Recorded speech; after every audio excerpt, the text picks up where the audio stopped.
I solemnly swear that I am up to no good.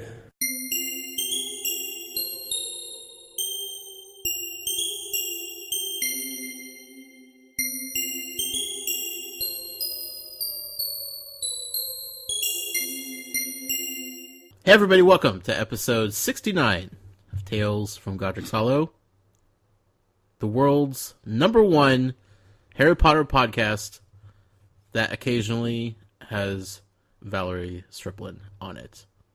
I am one of your hosts, Josh Brown, the muggle of the show. I am joined on this loosey-goosey evening by the Professor, Matt Sonnenberg. Hi, Matt. Hi, Josh. It's the movies episode night. Things are all kind of just wacky. They are. We have someone to blame for that, though, now. That's true. Rejoining us on this show, somebody that the fans have been clamoring to hear on this microphone once again, who gets more emails about her than pretty much anybody else on the show. Pretty much. I do the most of the legwork. Valerie Striplin. Hi, Val. Hey. How are you? I'm okay. I'm a little sick. Yeah. So I apologize in advance if I lean over to cough. Yeah. A little under the weather. Try and hold it in. You've been dreading being sick on this night because you didn't want to miss the show. Well, I told you I wasn't going to miss a show. So yeah. Even though you tried to kick me out like 3 times, I texted Matt. That's what I heard. I sent Matt a message and said, just so you know, I'll be on the show tonight. He was very, why wouldn't you be? Right. Yeah. Anyway, it's nice to have you back. Hey, thanks for having me back. Of course. We were trying to get Colin on the show as well, and Colin. Unfortunately, he was unable to make it. But you know what? He deserves to miss one. I mean, yeah, he missed the last one too, but was he invited the last time? Yeah. Oh, okay. He's always invited. Well, he's a busy guy lately. That's we haven't true. even. He's busy. Anyway, this is our movie episode. We're going to be talking about Harry Potter and the Order of the Phoenix film. Some things to say about that movie. Yeah, is there any big Harry Potter? I feel like there was Harry Potter news at some point this week, but maybe I'm just still living in the glow of the J.K. Rowling effect from last week. That's true. Between the tweet and then doing the movie, the live tweet so early, like there's just been so much going on, and it happened like right after the last episode. Yeah. So I have no idea where we're at. I don't know what was this week, what was last week, anything. It's all topsy-turvy. One thing, though, is Matt has been diligently putting together the schedule for the next book, Harry Potter and the Half-Blood Prince. He lays out the specific chapters. He lays out the heartbreaks and the cliffhangers and everything like that all ahead of time. But looking at the schedule further out, it was revealed to me, because it feels like it's going to be years before I finish this series still. But if we continue on the pace that we're at, I am happy to announce that we will have completed the series before Fantastic Beasts and Where to Find Them 2 is released in theaters. I thought you were going to say 2019. Also before 2019. Yes. But before the next big Fantastic Beasts movie, which is fantastic because I don't want that movie to be spoilery at all. And you want to be able to watch it. On day one, without even having Matt's Exactly. green I don't light. have to pre-screen anything anymore. Nope.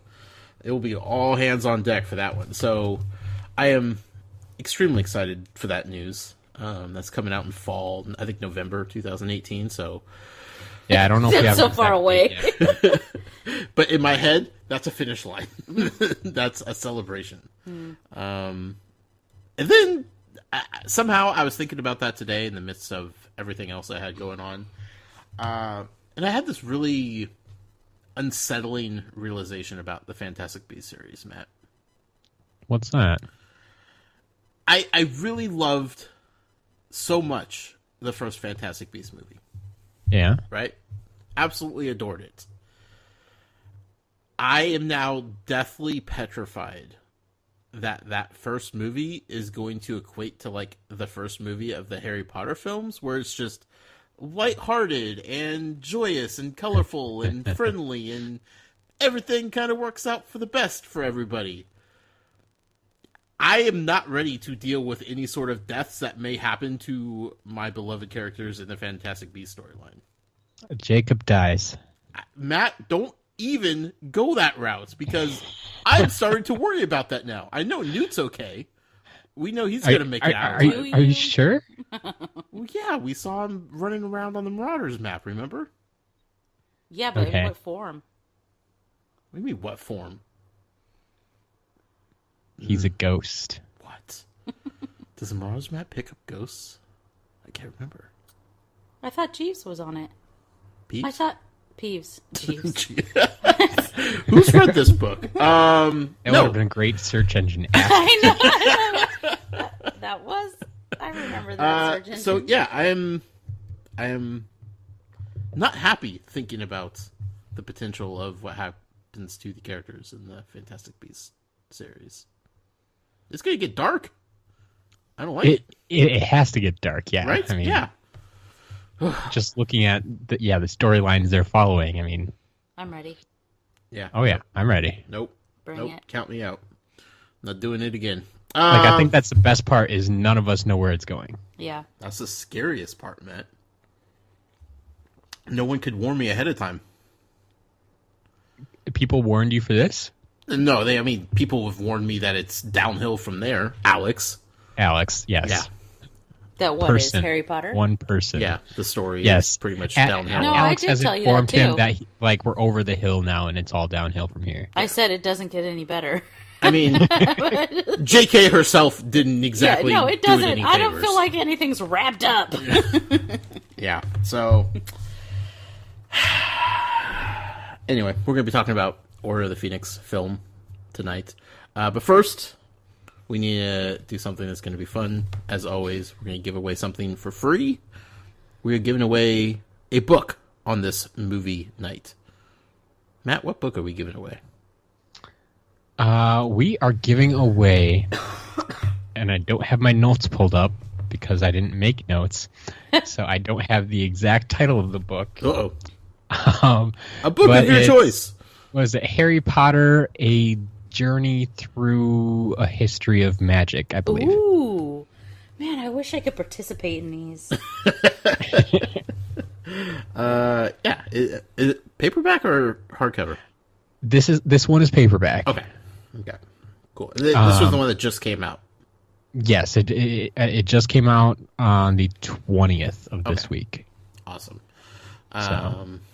I asked people to send in an email to talesfromgodrixhollow@gmail.com, and all the people had to do, Matt, was include what their favorite movie time snack was.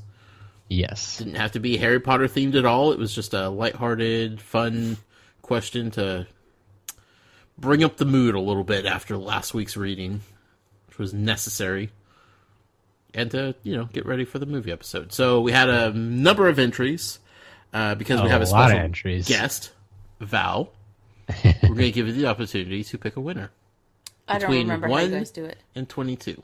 I just need a number between 1 and But 22. 22 is my number, so that's the number. Okay. 22 is my number. That's my number. All right. 22 it is. Double deuce. Make Matt count all the way down to 22. Yeah, right. 22 goes to Richard Thompson. All right. Richard Thompson. Congratulations, Richard Do we Thompson. know? Do we know Richard? Not a familiar name. Not somebody who's written it before. What he say? Or Yeah, what I they can't say? can't say I know him. What'd they say? He says his favorite candy would be anything you could get from Fred and George, unless my tongue blows up or I get sick or boils on my face. Never mind. I'll just take some chocolate frogs. That's fair. Yeah, I can go with that. You read through all the emails, Matt. What was the overwhelming majority of favorite snacks for the people out there? So, a lot of people, I guess, either like to eat a lot during movies or just can't decide on one snack or something. I'm not sure exactly what's going on here, but if I just took all their answers that were out there, I think popcorn comes out on top. Okay. Sure. Classic. I was surprised by how many people mentioned M&Ms. A particular kind of M&Ms, or just I just said M&Ms. Okay. No one mentioned a specific kind. Okay. The other one that surprised me a bit, it didn't pop up, like it wouldn't be in like top 3 or anything, but I was surprised by how many people mentioned it, was ice cream.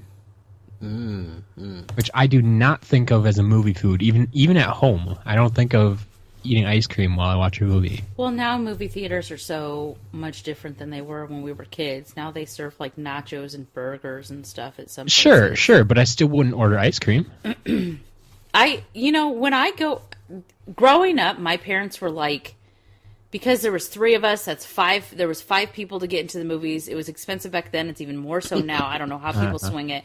Like, when I was a kid, if we went to the movies, it was a big deal. And we weren't a super poor family, but we weren't middle of the road. It was a treat. It was a treat. And when we went to the movies, we definitely didn't get snacks.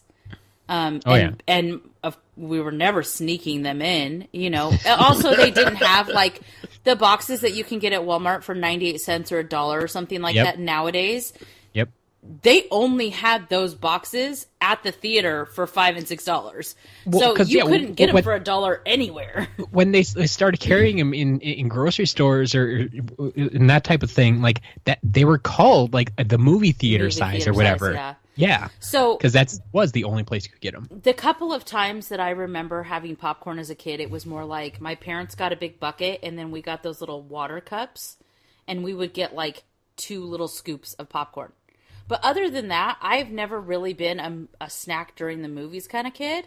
Like so even as an adult, it's not that big of, I'm like, I don't usually, let's have popcorn or let's get snacks. I don't care. You don't have to associate a snack with watching a film. Right. So if somebody asked me, what's your favorite movie snack? I guess it would be popcorn. Also, like in this day and age, like with Netflix, I feel like the special feeling of watching a movie at home doesn't exist anymore either. Yeah, it's not sit down, you put in the disc, everybody sit down, turn off the lights. That doesn't happen so much. It's like, all right, what's on Netflix tonight? So I guess I can understand like people having ice cream. It's not the same. Watching a movie is a different experience than it used to be, and so I can see why somebody would say ice cream is their favorite movie time snack. Do you have one, Matt? Do you have like a movie? I mean, like watching at home. I'll just sit down and have a full meal. But it's called dinner. Sure. But I mean, like, is there ever you and Becca talk about having like a movie night? You guys are gonna plan to watch a movie at home. Is there something that you're like, I'm definitely picking this up for a movie night tonight? Yeah, like I said, at home, not so much. The closest I can get is in theaters.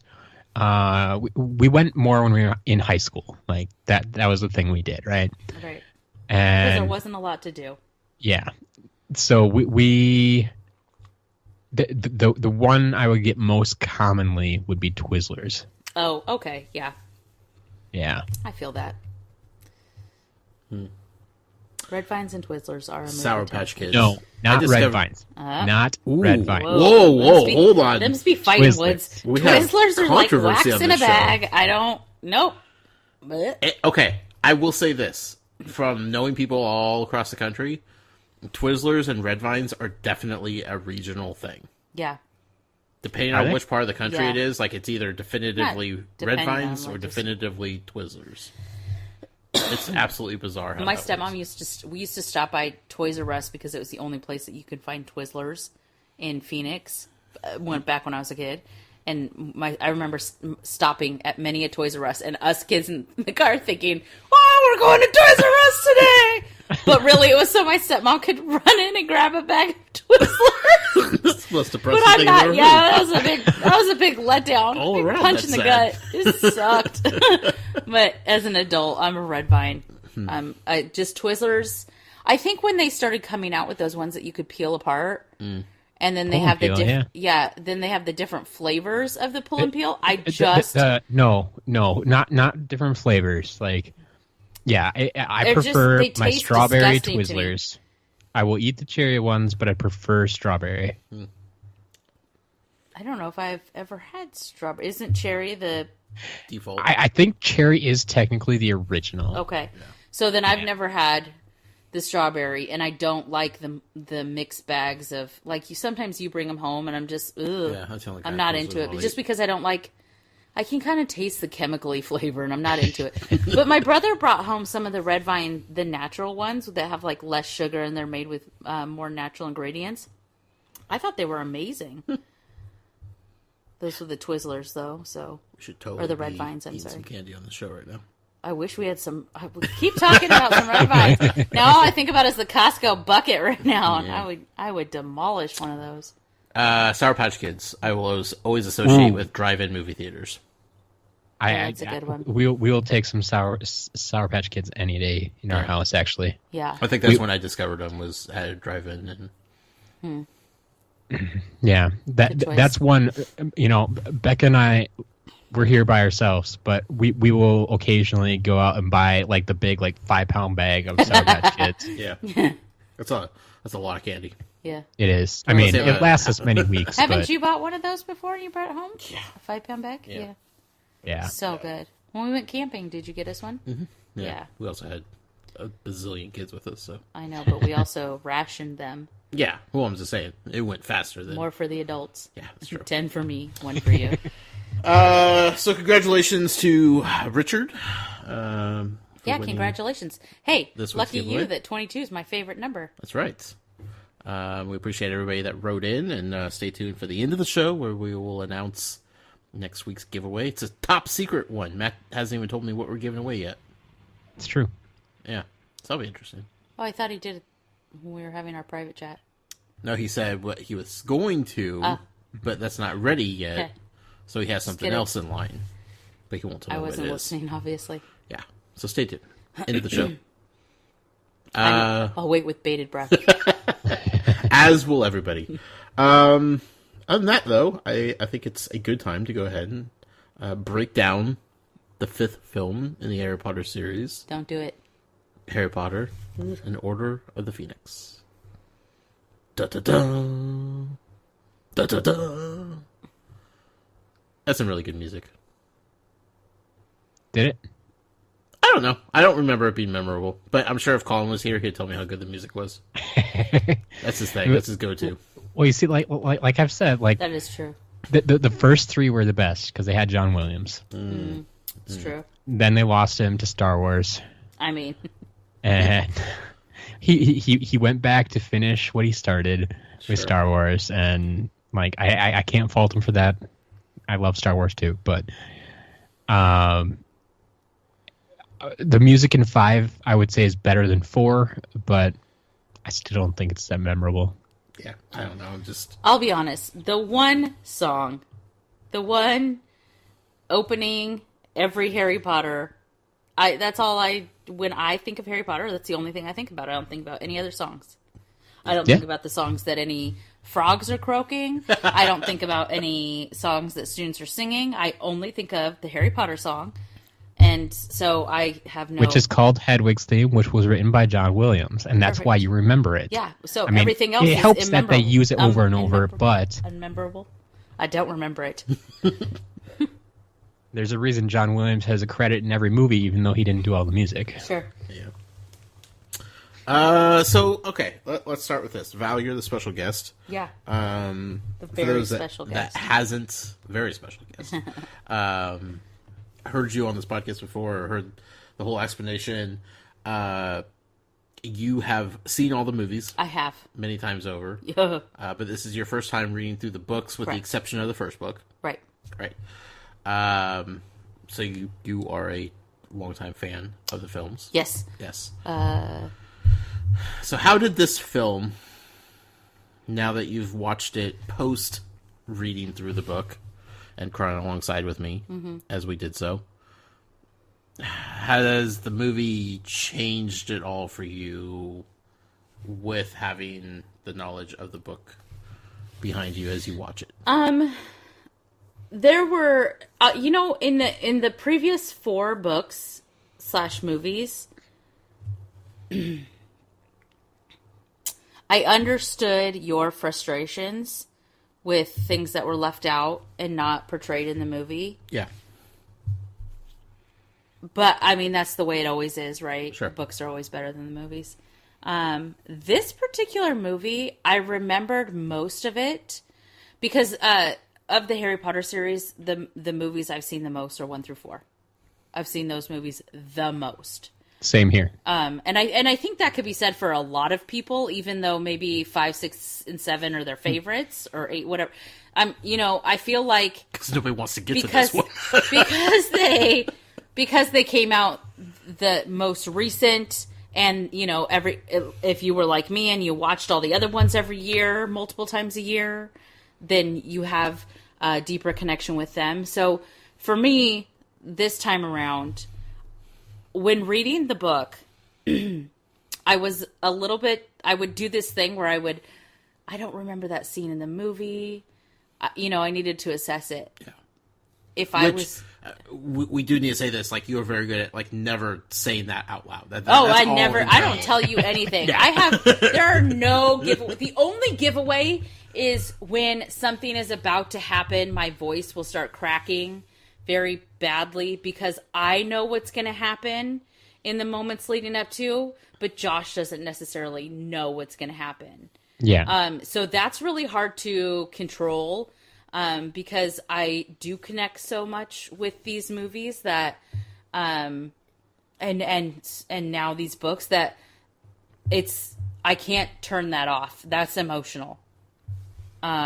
So that's the only like real hint that you get from me. But other than that, you're not sitting there But thinking other than that, I saying, don't think out loud. Yeah. I don't tell you anything. In fact, this is the probably first time you've ever heard me say that I was a little bit disappointed. I didn't know about this scene when they're in the Ministry of Magic and they're in the spinning room. Yeah. Because that's not in the movie. Not at all. And so when I was reading that, I was like, I don't remember this being in the movie. But then I was sitting there going, man, I wish there was this in the movie. It would have been so awesome.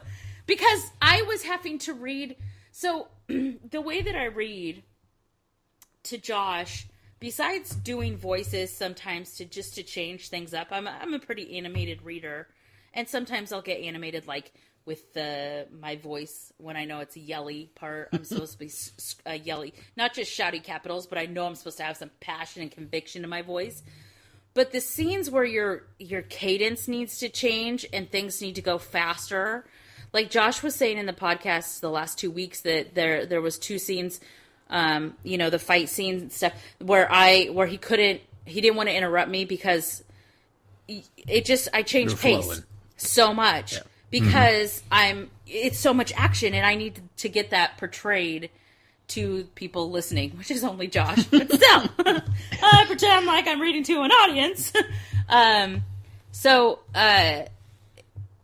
that whole scene, the whole time I was reading it, I was having this secondary background thought of, man, I wish this would have been in the movie. Man, this would have been so cool. And so having seen the movie previously, not as many times as I saw 1 through 4, I couldn't remember. I was like, I don't recall this being in the movie. And then watching the movie and seeing just how many things I wanted to be in the movie that weren't.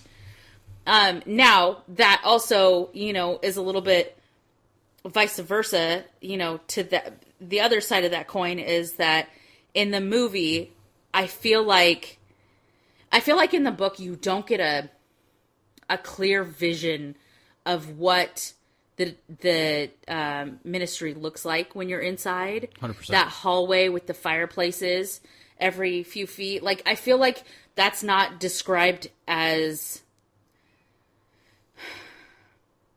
I don't see that. When I was reading that scene to you about the description of the Ministry of Magic when Harry is walking, I didn't see what you see in the movie. Right. It was totally different. Well, during the film, you even asked me, you said, is that what you thought the ministry looked like? I said, No. Yeah. In my head, I just replace it with what's in the Fantastic Beasts movie, and that's how I have always seen it. See, yeah, and that I don't do that because I saw Right, Fantastic because you Beasts have something else after to- the fact. Yeah. And then we did take a brief second to talk about how in Fantastic Beasts you're walking up a big staircase and you see, so it wasn't difficult for me because I know, like I said before, the book is always better than the movie. It's always going to have more detail than the movie is going to. But the other side of that being that I saw the movies before I read the book, so I have a vision of what this is supposed to look like, and this is supposed to do, and this is supposed to sound. And that's how I'm able to read the book. If I was reading the books to myself, I probably would make up voices, but I try when I'm reading to emulate what I've seen in the movies, or heard, I guess, rather, in the movies. So, I do the voice of the elevator lady, which in the movie is, you hear it once. Yeah. You hear it maybe twice. At the beginning when Harry gets on the elevators. Nope, that's the only time. That is the only time. Yeah. So, I mean, and I just made my voice sound soothing and made myself sound like what I would think elevator lady would sound like. So it's, But yes, you did watch the movie differently now that you've read the book, though. Yeah, I mean, I was a little bit kind of frustrated with a couple of things, but I wasn't disappointed. Yeah. Yeah. I don't usually go into it disappointed because when I'm reading the book, I'm thinking, that's in the movie, that's in the movie, that's in the movie. He's going to be mad this isn't in the movie. Sure. I do think that frequently. I will say there was one thing that I knew wasn't going to be in the movie, and that's because when we were reading it, you were reacting. I know. That's hard to do, too, sometimes.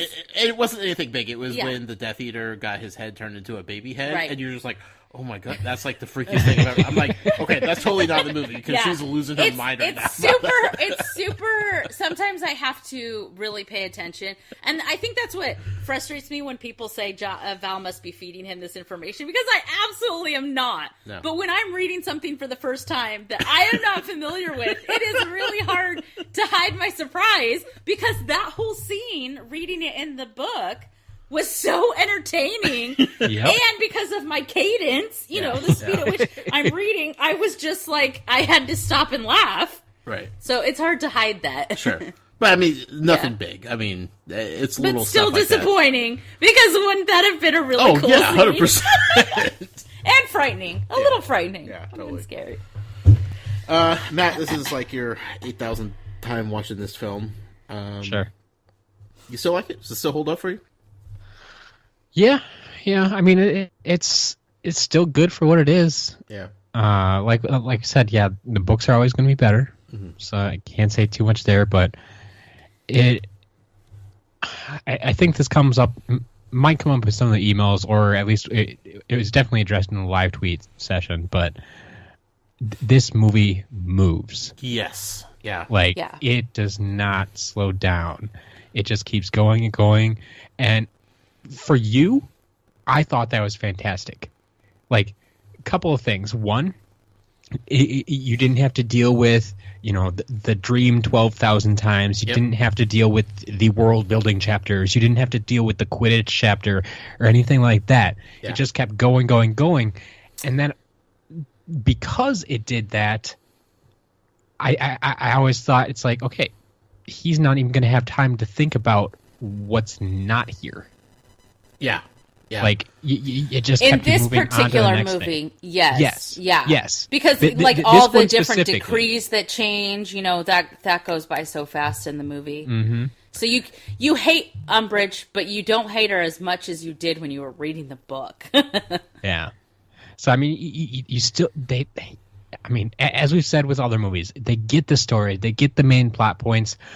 There are some areas in this one that definitely bother me, that they change some things, because in my mind, if you start thinking about it logically, it doesn't make sense, and I don't think it works. Like what? Can you say? I just want it, because I felt the same way about some things, and I can't pinpoint what they are at the current time. I want to hear you say it so I can agree with you. Well, like one that always bothers me that I know Josh did actually pick up on was the prophecy. When Harry picks it up, he hears it right away. Right. And then he actually hands it over to Lucius. Mm-hmm. And Lucius is the one that drops it and breaks it. And... like that, it doesn't... There's no impact with that. Well, and because, like, if Harry's already heard the prophecy, why doesn't he just smash it right away? Yeah. Like, there's no point in keeping it. Like, the only reason he kept it in the book is because he hadn't heard it yet. Right. Well, that and he was afraid of dying. The only reason they were keeping him alive is because the prophecy was whole, and nobody had heard it. It's true. Yeah, but the point being that in the movie he heard it. He hears it right away, and like. But he also knows that they don't know what it. Like, I mean, is it gonna replay then when they hand it to Voldemort, or like how does that work? Like, I don't get that. Yeah. So. And that instantly made me realize that, like, his scene, if there was even going to be a scene with Dumbledore, was going to be so downplayed.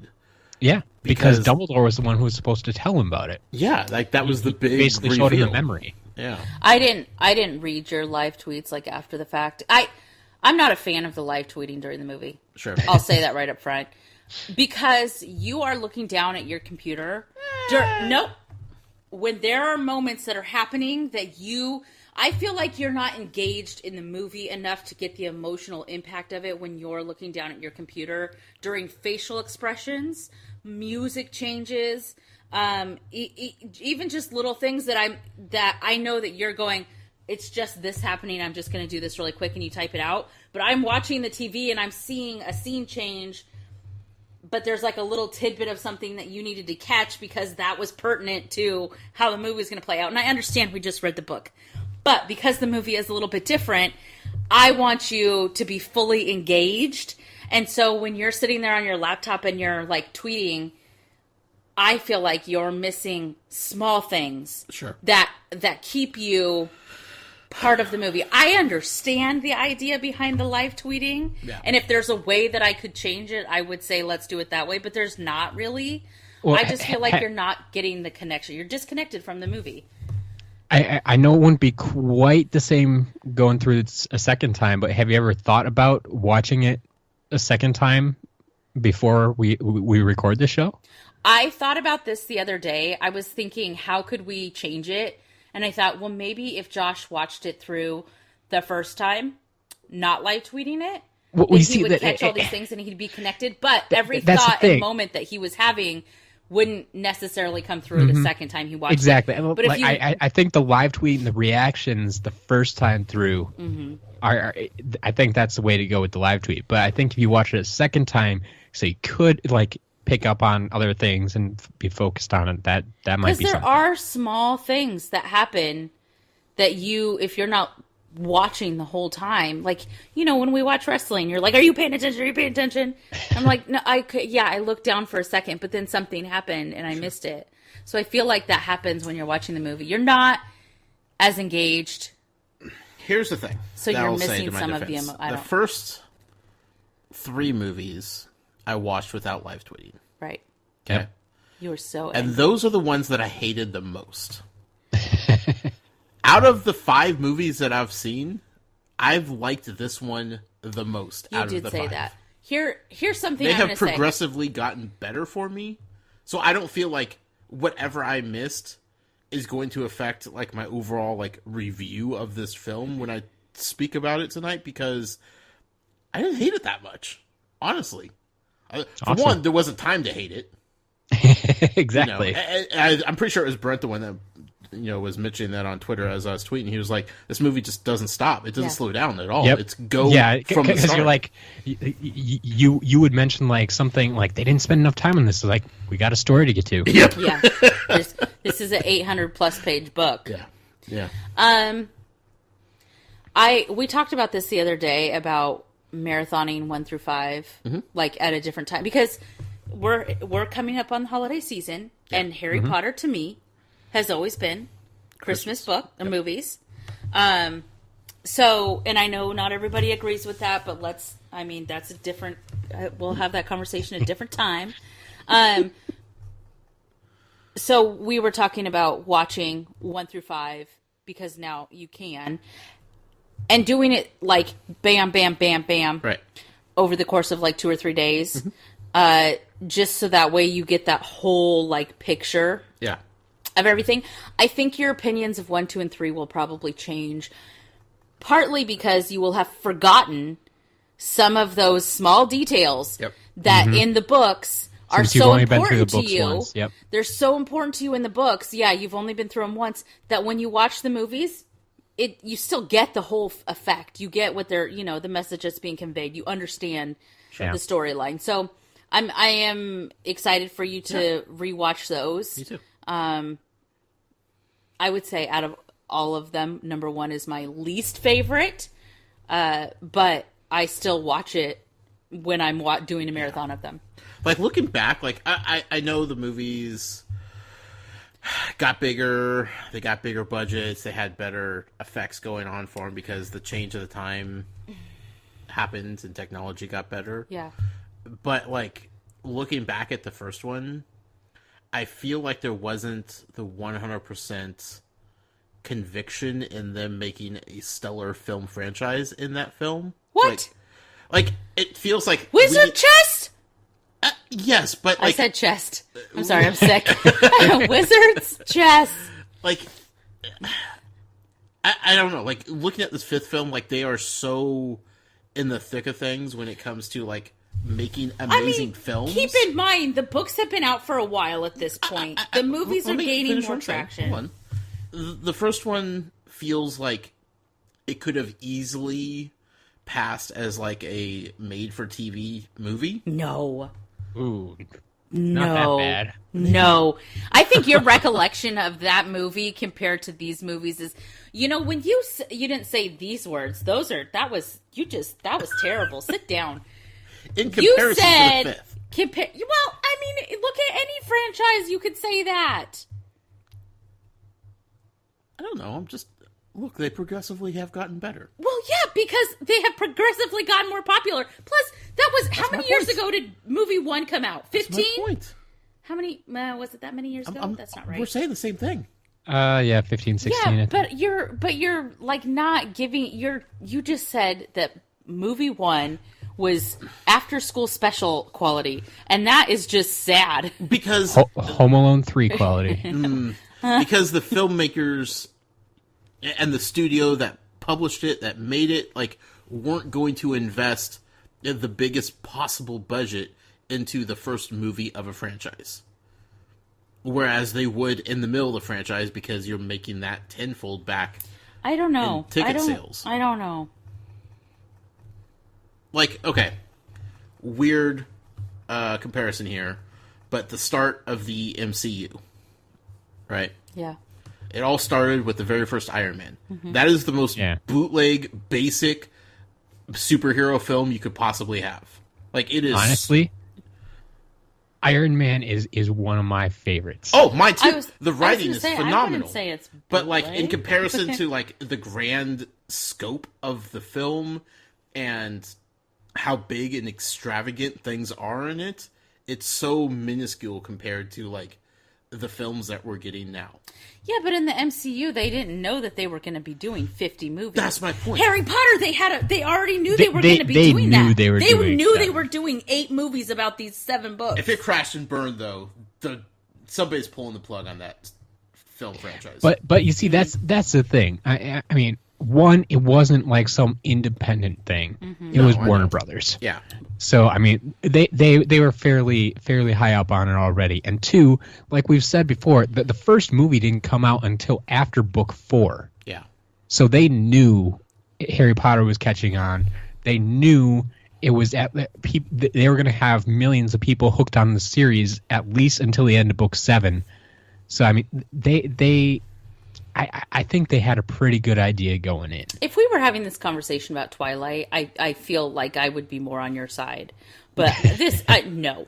I know, but no. you guys were also, like, looking at it from, like, the rose-colored glasses that you're able to have, knowing how the whole series wraps up. Like, you were involved with the fever of it. Yeah, but I will still... I just said that number 1 was my least favorite of the franchise, and I will still go back and watch it repeatedly. I'm not with the same passion that I do movie 3 or 4. Or I'm just saying, in comparison to what the 5th film was and the first film, I could see that there was a lot more passion and energy in the filmmakers put into film number 5 than there was in film number 1. The film number 1 felt like different it was directors. 100% just world building and let's hope this works. So I'm going to put that on the directors, yeah. Okay. That's all I'm saying. Because 1 and 2 were Chris Columbus. Right. And I love his style, but yeah, if you gave Chris Columbus book 5, would it have turned out the same? Probably not. This is the first David Yates film. Mm-hmm. And if you like this, I think that bodes well for the next 3. Yeah, that's all I'm saying is the intensity, the passion, the everything just felt ramped up in this film. And maybe because it had a story that they were trying to escalate as quick as possible, but it had a completely different... Well, yeah, the poop is starting to hit the fan. That's what I mean, though. But like in the first one, it didn't have the same energy that this one did. Is all I'm saying. I think it was easier to do as well, being 5 years into this franchise. Absolutely. And the kids had grown up, so like we talked about that with the first one. They were so young, like it was their first roles, right? It was their first major roles, and like they had to work with what they had. Yeah, and they had to basically splice the movie together from good clips they could pull out. Sure, and like they just couldn't ask for more. Right. But now 5 years in, 5 years older, you're committed. They you have do people. That. You have people by so many naughty words are coming out right now in my head. You have people by the heartstrings. They're too committed. They're too involved. It's 1 and 2, of course, you're building a world because you need to understand. You can't convey what people didn't read in a book because not all of us read the books when they came out. That has to put a lot of... I know. I still get defensive because I feel like you're poo-pooing 1 through 4. Like, no, I'm just saying. Not as good. Not as good. 5 is where it finally gets good. No. I'm not saying it finally gets good. You're not even listening to what I'm saying. You're just defensive for no reason. How dare you? How dare you? Everybody's going to be excited that this is like the first movie that I've like really enjoyed, and I'm still getting like slammed for it. I liked it. I will say, okay, here's my biggest beef. Biggest beef. There you go. I feel like this is fair for everybody. Jenny's complete lack of like involvement in the film is like weird and upsetting. This is, you can start to see why people always have to separate book Ginny, movie Ginny. Yeah. Because there is a big difference. Yeah. Yeah. She'll come back to us. She always does. I mean, she's still there. I understand that, but I was just like, yeah, it was kind of startling. Like in the book, and that was something I pointed out on many a show, was like how cool it was that she's getting a bigger role. Yeah, like second tier character now, like but behind the trio. Yeah, like she's up there. Yeah, but in the movie, she still felt like a background character. Yes. We brought up the term Silver Trio recently to encompass, Ginny, Neville, and Luna. Right. And in the books, they were there every few chapters. Yeah. Like they had a role, but yeah, they popped up in the movie occasionally. Like, yeah, they rode the Thestrals. Yeah, they were at the Ministry, but got knocked out right away. And like, well, and I think that just, I'm super defensive tonight about this. I think let's just blame it on my illness. How about we do that? I think what it is too, in the movie, you have to cut out so much from the book, right? Yeah. And you really want to showcase how terrible Umbridge is. You need to get that in there, right? And so these little parts with Ginny become that. They become little. This isn't necessary. We know she's going to be in the movie. She may not play a silver tier or whatever, a silver trio character, but I mean, Neville didn't really that much either. Yeah, Luna was for sure trio. because she was a new character that was being introduced. So you needed to get the effects of her dreaminess and her somewhat kind of like floaty behavior. You had to get that she was important, that she was more of a player in the movie. Yeah. Neville and Jenny were already established. But yeah, they're established. You know their backgrounds, you know their characters, but they're not going to be main. They're not going to be second tier, whatever the terms we're using in this particular story. Yeah, or the movie version anyway. I think just because like I had really grown to appreciate Jenny's role in the whole story.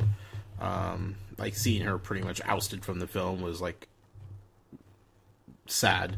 But like, and also Neville's like towards the end of the book, Neville like is a prime becomes he's a main like thing. Holy cow. Yeah. But ultimately in the book he is almost throughout. You know, you meet his parents. You actually like there's interaction there that's outside of Hogwarts. You know what I mean? Like that's what I mean. Like there's a lot more prominence. But because you already know his story, he's not. I'm sorry, I keep interrupting you. So at the end of the movie, when like you have like the big reveal with like Neville and like how potentially important he is to the grand story as a whole, it doesn't have that impact anymore because he has been just kind of floating around in the film. Yeah, and so yeah, that doesn't even get like brought up, right? That in the movie about the prophecy and Neville, right? Like, without reading the book, you really don't. You don't know it at get all. That. You don't understand that Neville is actually has a more integral role, I guess. Sure. Yeah, and even like his interaction with Bellatrix was not as intense as it or emotional as it should have been. All in all, the feelings in the book to this movie. In the other ones, I was defensive and understanding because you only have so much time in a movie. Yeah. This particular movie, that whole scene at the end, compared to the book, was lacking. In the movie, was lacking. Yeah. And I don't think that it gave you the same amount of power and feeling. Like you even said, when Sirius died, that was anticlimactic. And not because you knew that Sirius was going to die, it just didn't feel as gut-wrenching and or heart. You know, it just didn't feel as unfortunate as it did in the book. Yeah. And I think that just speaks to that whole scene. That should have been. I mean, and there was a lot of things. What are you going to do? There's a lot of things. Making sure that you convey Umbridge and all the hate that everybody's having her with her million decrees and seeing that on the wall. You know, that was impactful. Yeah. Fred and George storyline. Fred and George, that wasn't that. Even that was kind of lacking compared to the book. So, so I feel like a lot more should have been put into this end scene that wasn't. But you know, then it comes down to, well, at this point you're talking about two movies. You're talking about movie five. You know, which like it could have been a thing. That could have totally been a thing. Yeah, this story was 2 movies worth. Exactly. But since they made it only into one, what do you add in and what do you get rid of? No, I know. Like that's. But I feel like there should have been more to the end scene because I just didn't feel like it had me like the book did. Yeah. And I never have said that about any one of the other movies and book. Like even when Cedric died, I was bawling my eyes out, and I'd seen the movie like 30 times, read the book for the first time. So that was like, but you know, seeing Sirius die, not near as. Yeah. Because it was just instantly onto more things. Like, let's just keep this going. So while we're in that moment there, I do want to bring up one of the other things that bothers me. Mm-hmm. So in the movie, we clearly hear Bellatrix use Avada Kedavra. Mm-hmm. And it hits Sirius straight on. Yeah. So he's dead before he even hits the veil. Right. Which bothers me to no end. Yeah. You know what's Because funny is I thought the same thing. That just completely... I mean, there's no purpose for the veil then. Yeah. Like the whole thing in the book is he dead? Can he come back? You know, all this stuff. It's like there's still hope. There's still hope, and it's like, well, okay, if you use Avada Kedavra, he's dead. Like there's no question of. And I think that's partly what the director was probably going for. Is like, we just want you to know he's dead. Yeah. But then it's like, okay, there's this veil that's not even a veil. It's a misty archway. I was having a hard time, like, trying to understand why that was called a veil. I was super confused. No, Yeah. it was described as like a cloth hanging down that was rippling gently in the wind. Okay. It was not a misty, smoky archway. No, Portal to the that you could unknown. see through.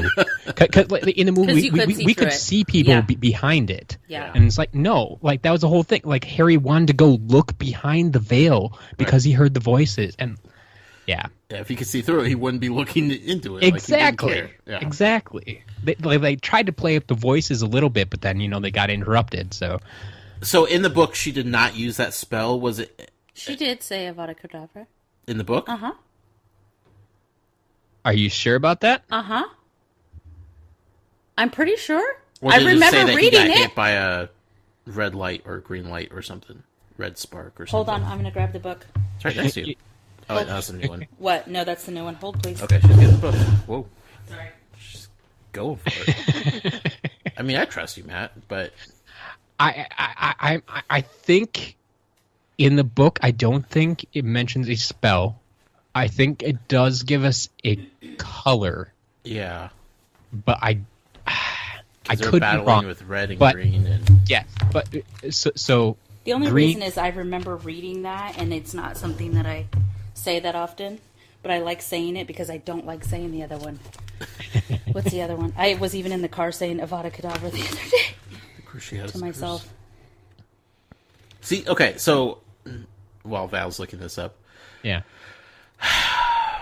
yeah, that whole scene was just so forced and pushed together that, sure, if you had already read the book, the movie is going to evoke like those emotions that you had because you read it and you know what the story is.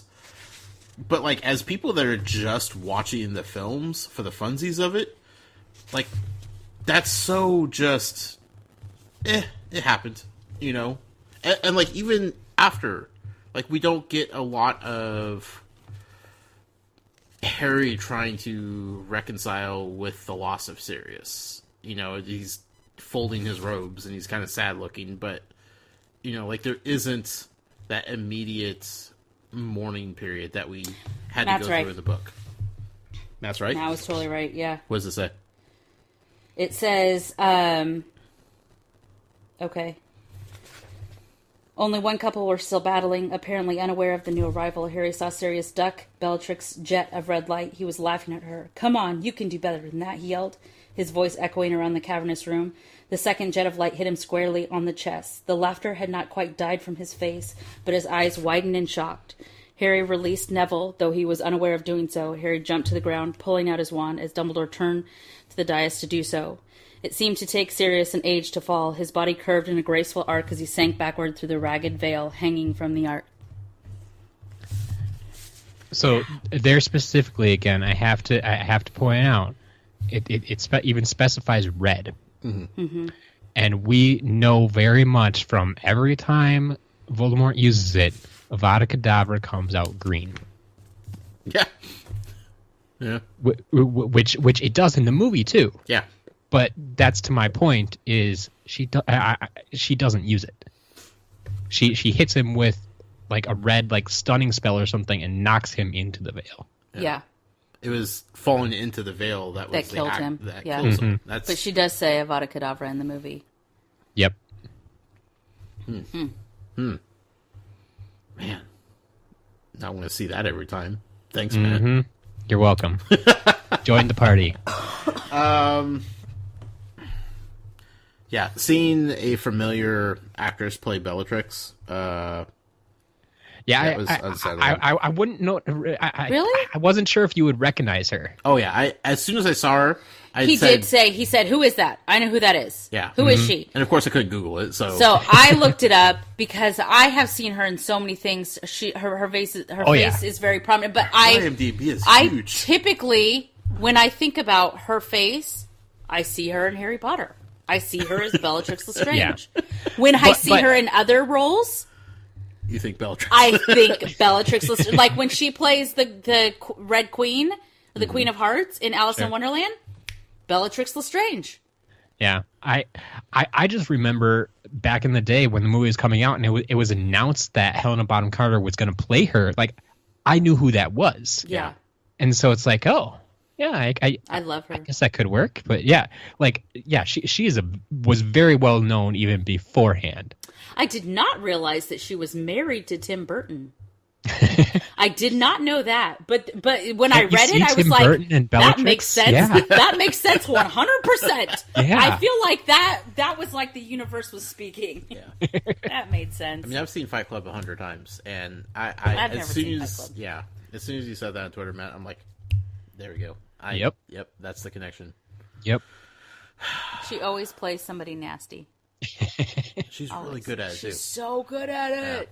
Bellatrix is very believable. Oh, yeah. And that voice. I tried to do that voice when I was doing her. Honestly, the only part of her performance that I disliked a little bit was after Harry hits her and she falls to the ground. Yeah. Like, she almost seems scared for a minute. Yeah. Like, frightened because, like, her wand is gone and Harry's pointing his wand at her. And, like, I'm going to attribute that to she senses Voldemort is around. And it's like, kind of, cowering in his presence or something. I like that. That's how I try to write it off. But because at that point, I think she was still taunting Harry like the entire time. She never let up. Yeah. Seeing her in Azkaban was a cool touch, I thought. Yeah. It was a quick way visually to explain who she was and why she was there and why it was a big deal that she was there. Although I'm not sure I like they go out of their way to explain like Fudge is explaining, and we think Sirius Black is behind this because he's escaped before, but right there on the front page of the paper is this giant hole blown in the side of Azkaban. And I'm like, okay, so you're telling me Sirius Black escaped with nobody noticing, and then to help them out, he came back and then just blew a hole in it? No. If he had a way out of the prison that he was going to help people, like, he wouldn't have to blow a hole inside of it. Well, Fudge is also a bumbling idiot, so... I know. Yeah. Dumbridge. Yes. So many thoughts. I did ask you, is that what you pictured when she came on? I don't know what I pictured. My question first, did you catch her the first time she was on? Yeah, because I was in the middle of a tweet. Yeah. When that happened. And as soon as she did the him, I looked up and then looked at Val and said, was that... Oh, God, that is... Because the beginning of, like, the story, like, I had forgotten that he went to Wizarding Court. I forgot all of that. So that was all, like, just coming in, like, a flood of, like, refreshing memories. But I couldn't remember that she was there. But then I heard the him. I was like, oh, no. I am not ready for this. Yeah, I thought you had missed that because it was so quiet. But I was like, because I made sure that when I was reading those parts, I was trying to do it as accurate as possible to her. It took me a second to register that that's what I heard because I wasn't ready for her to enter my story yet. Yeah, but like they try to mask it a little bit because they're all in their like black robes, and you see like the little cuffs of pink sticking out, and it's like, yeah, she's there. Okay, I feel like this could be said about every movie. and I don't know how the last 3 are, but I assume it's probably going to work the same. Although I don't know how many new characters there are. The casting. Mm-hmm. Phenomenal. Every character is so good, and Dumbridge keeps that up. Absolutely. Would you honestly expect that all of a sudden it would just go by the wayside though? By the time we've gotten to movie 5? No, but it's refreshing to see each time. Just look at the new characters we got here. Umbridge was amazing. Perfect. Luna, amazing. Bellatrix, they're all so good. Yeah. Dumbridge was exactly how I pictured her. Exactly what she needed to be, yeah.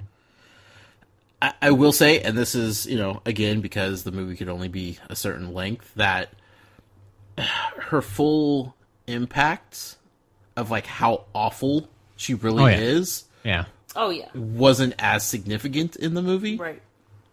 Which was unfortunate, but, by the time she's escorted would you off... really have wanted them to drag that out, though? No. You would have just been exactly. hateful. You would have been hateful. Yeah. But, her waddle, the way that she kept her body tight, the way that she sat, the way that she... the cats on the walls. Oh. I have never hated cats. Meow. That woman just makes me dislike them. All that pink fluffiness. Oh my gosh.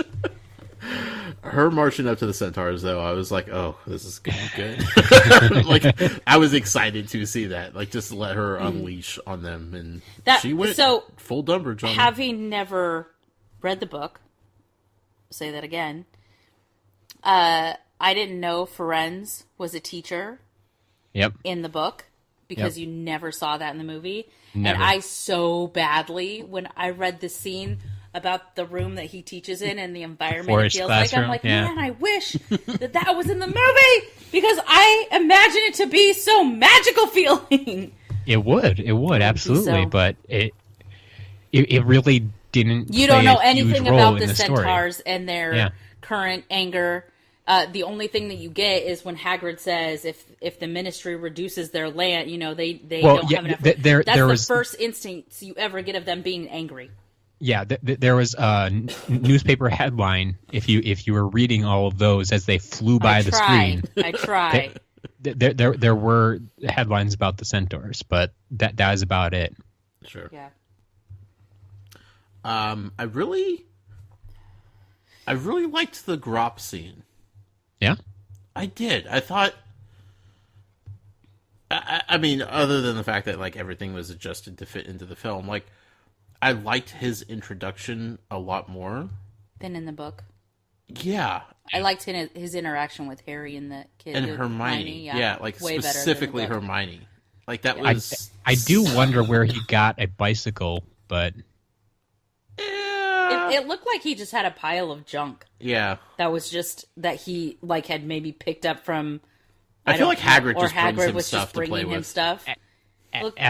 Maybe the 2-month journey back to school. Yeah. Could have been. It just looked like he had a pile of junk that was his toy. It was his little toy bin. Yeah.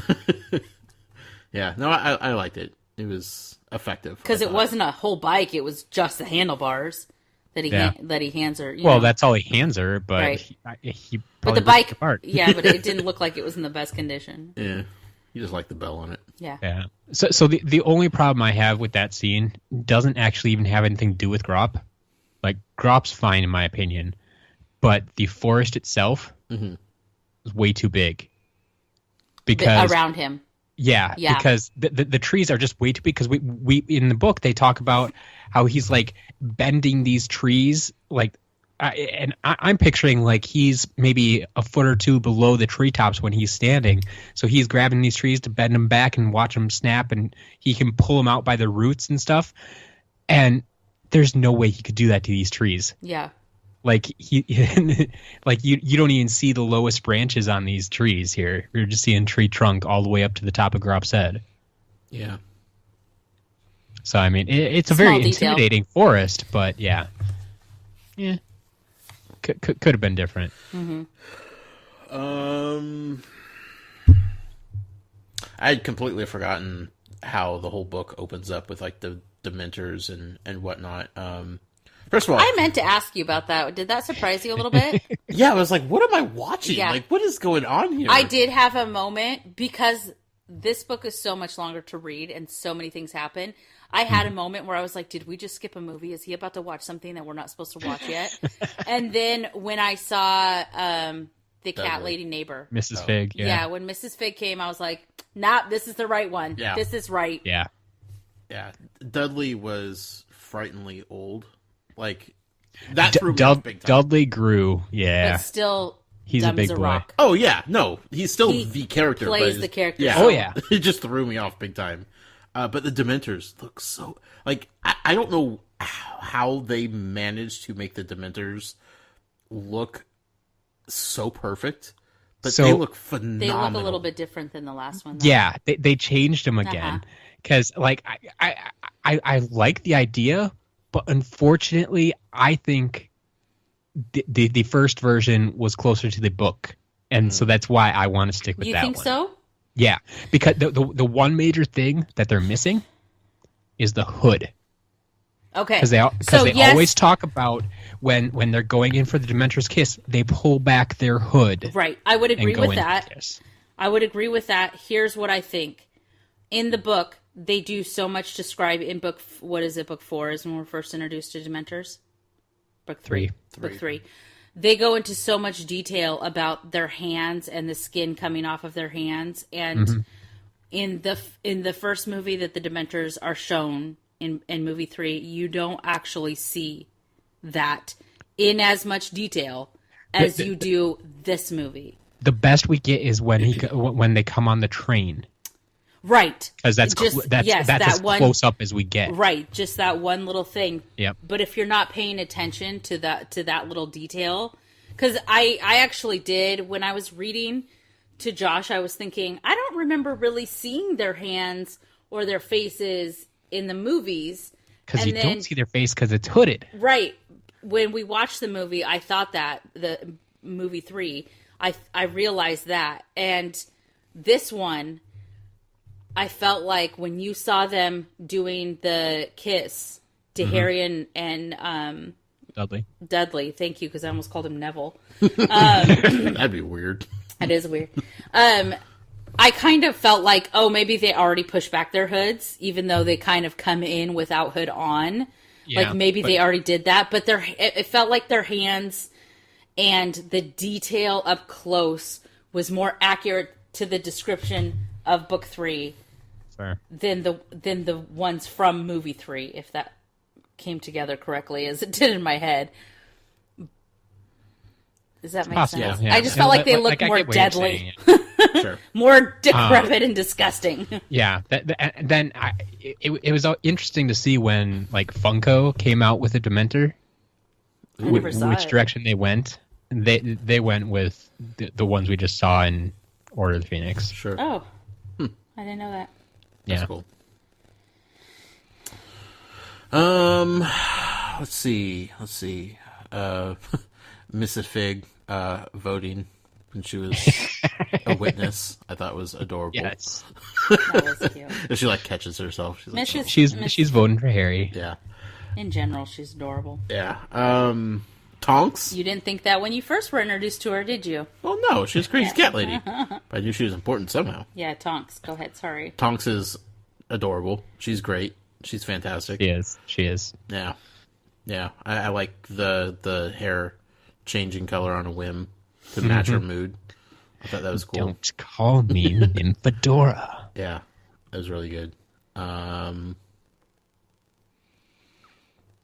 When the Order showed up to take Harry, there were people that I did not recognize. So Josh goes, okay, so if that's Kingsley, who are those other people? I got Moody, I got Kingsley, I got Tonks, I got Lupin, and then 2 other people. But I remember in the beginning of the book... Except Lupin wasn't there. Yeah, Lupin wasn't there. Okay, sorry. Yeah, so in the movie, there were only 5 people that came. And in the book, there were 9. Yeah. Lupin was in the book, right? Yes, Lupin was in the book. Because he was like the mediator for like Harry to like feel comfortable going with these people. Yes. Because I mean, you kind of got Moody, but Lupin was the real glue there. Is he the real Moody? Who knows? You know. But yeah, so Harry really only knew Moody and Lupin, and so to take Lupin out of that and just give him Moody, it's like, And that did feel weird. Like, why would Harry just go with random people that showed up to take him? Yeah, because that was the whole thing in the book, is like they had so many volunteers that wanted to go pick up Harry. That's why they had 9 people. Yeah. But they did. I mean, I understand Hollywood movie. They didn't want to pay everybody to show up in this giant party for one scene. So who were the other 2 people in the movie then? Shoot, Becca looked this up actually while we were watching. Which ones were actually technically cast? And I'm not going to remember offhand because they're not the like. It wasn't Mundungus. It wasn't it wasn't the ones that come up later in the film. Yeah, or in the book even. It was just some people from the Order. Yeah, I think that just threw me But off. because they weren't right in the doorway, you didn't see them. Yeah. Yeah. I mean, the best you saw them was when they were outside, lined up in the middle of the street with their broomsticks. They were off on the end of the line. And really the only important ones were the ones that you knew. Yeah. Yeah. Like, because they were doing the talking. And you Yeah, knew like they were. They should. I mean, Lupin was in the movie later, so why wasn't he in that scene? It was a full moon, Matt. Maybe it was. But he was there in the book. So who cares? They needed to cut things. I don't know. He wanted too much money for that scene, Matt. Well, you see that He was busy that they're night. already paying him for the movie. It's like, just toss in another 10 seconds. That scene wasn't that long. Maybe they just felt like there was too many Maybe characters. they did in another. It's on the cutting room floor. It Yeah. just didn't make it because he looked too ragged because it was a full moon the day before. Who Yeah. knows? Maybe they just didn't want Lupin to steal the scene because he does that. He does have that effect. Yeah. And you know what? That could have been because Harry would have tried to They connect wanted with to him. focus on Moody and Tonks. Yeah. And Kingsley. Okay, so Kingsley, didn't have a big role. We saw him pop up every once in a while, which was cool. Mm-hmm. I feel like that's how he was in the book, too. Yeah. Yeah, because, I mean, he's undercover, basically. Yeah. But, his line about Dumbledore, was delivered so perfectly about Dumbledore having style. I was just like, oh, yes. They cast the perfect person for that. Because just the way he said it and his look and his expression, it was just perfect. 100%. Yes. That is possibly the strongest memory I have from seeing a Harry Potter movie in theaters. Really? Is when he said that line.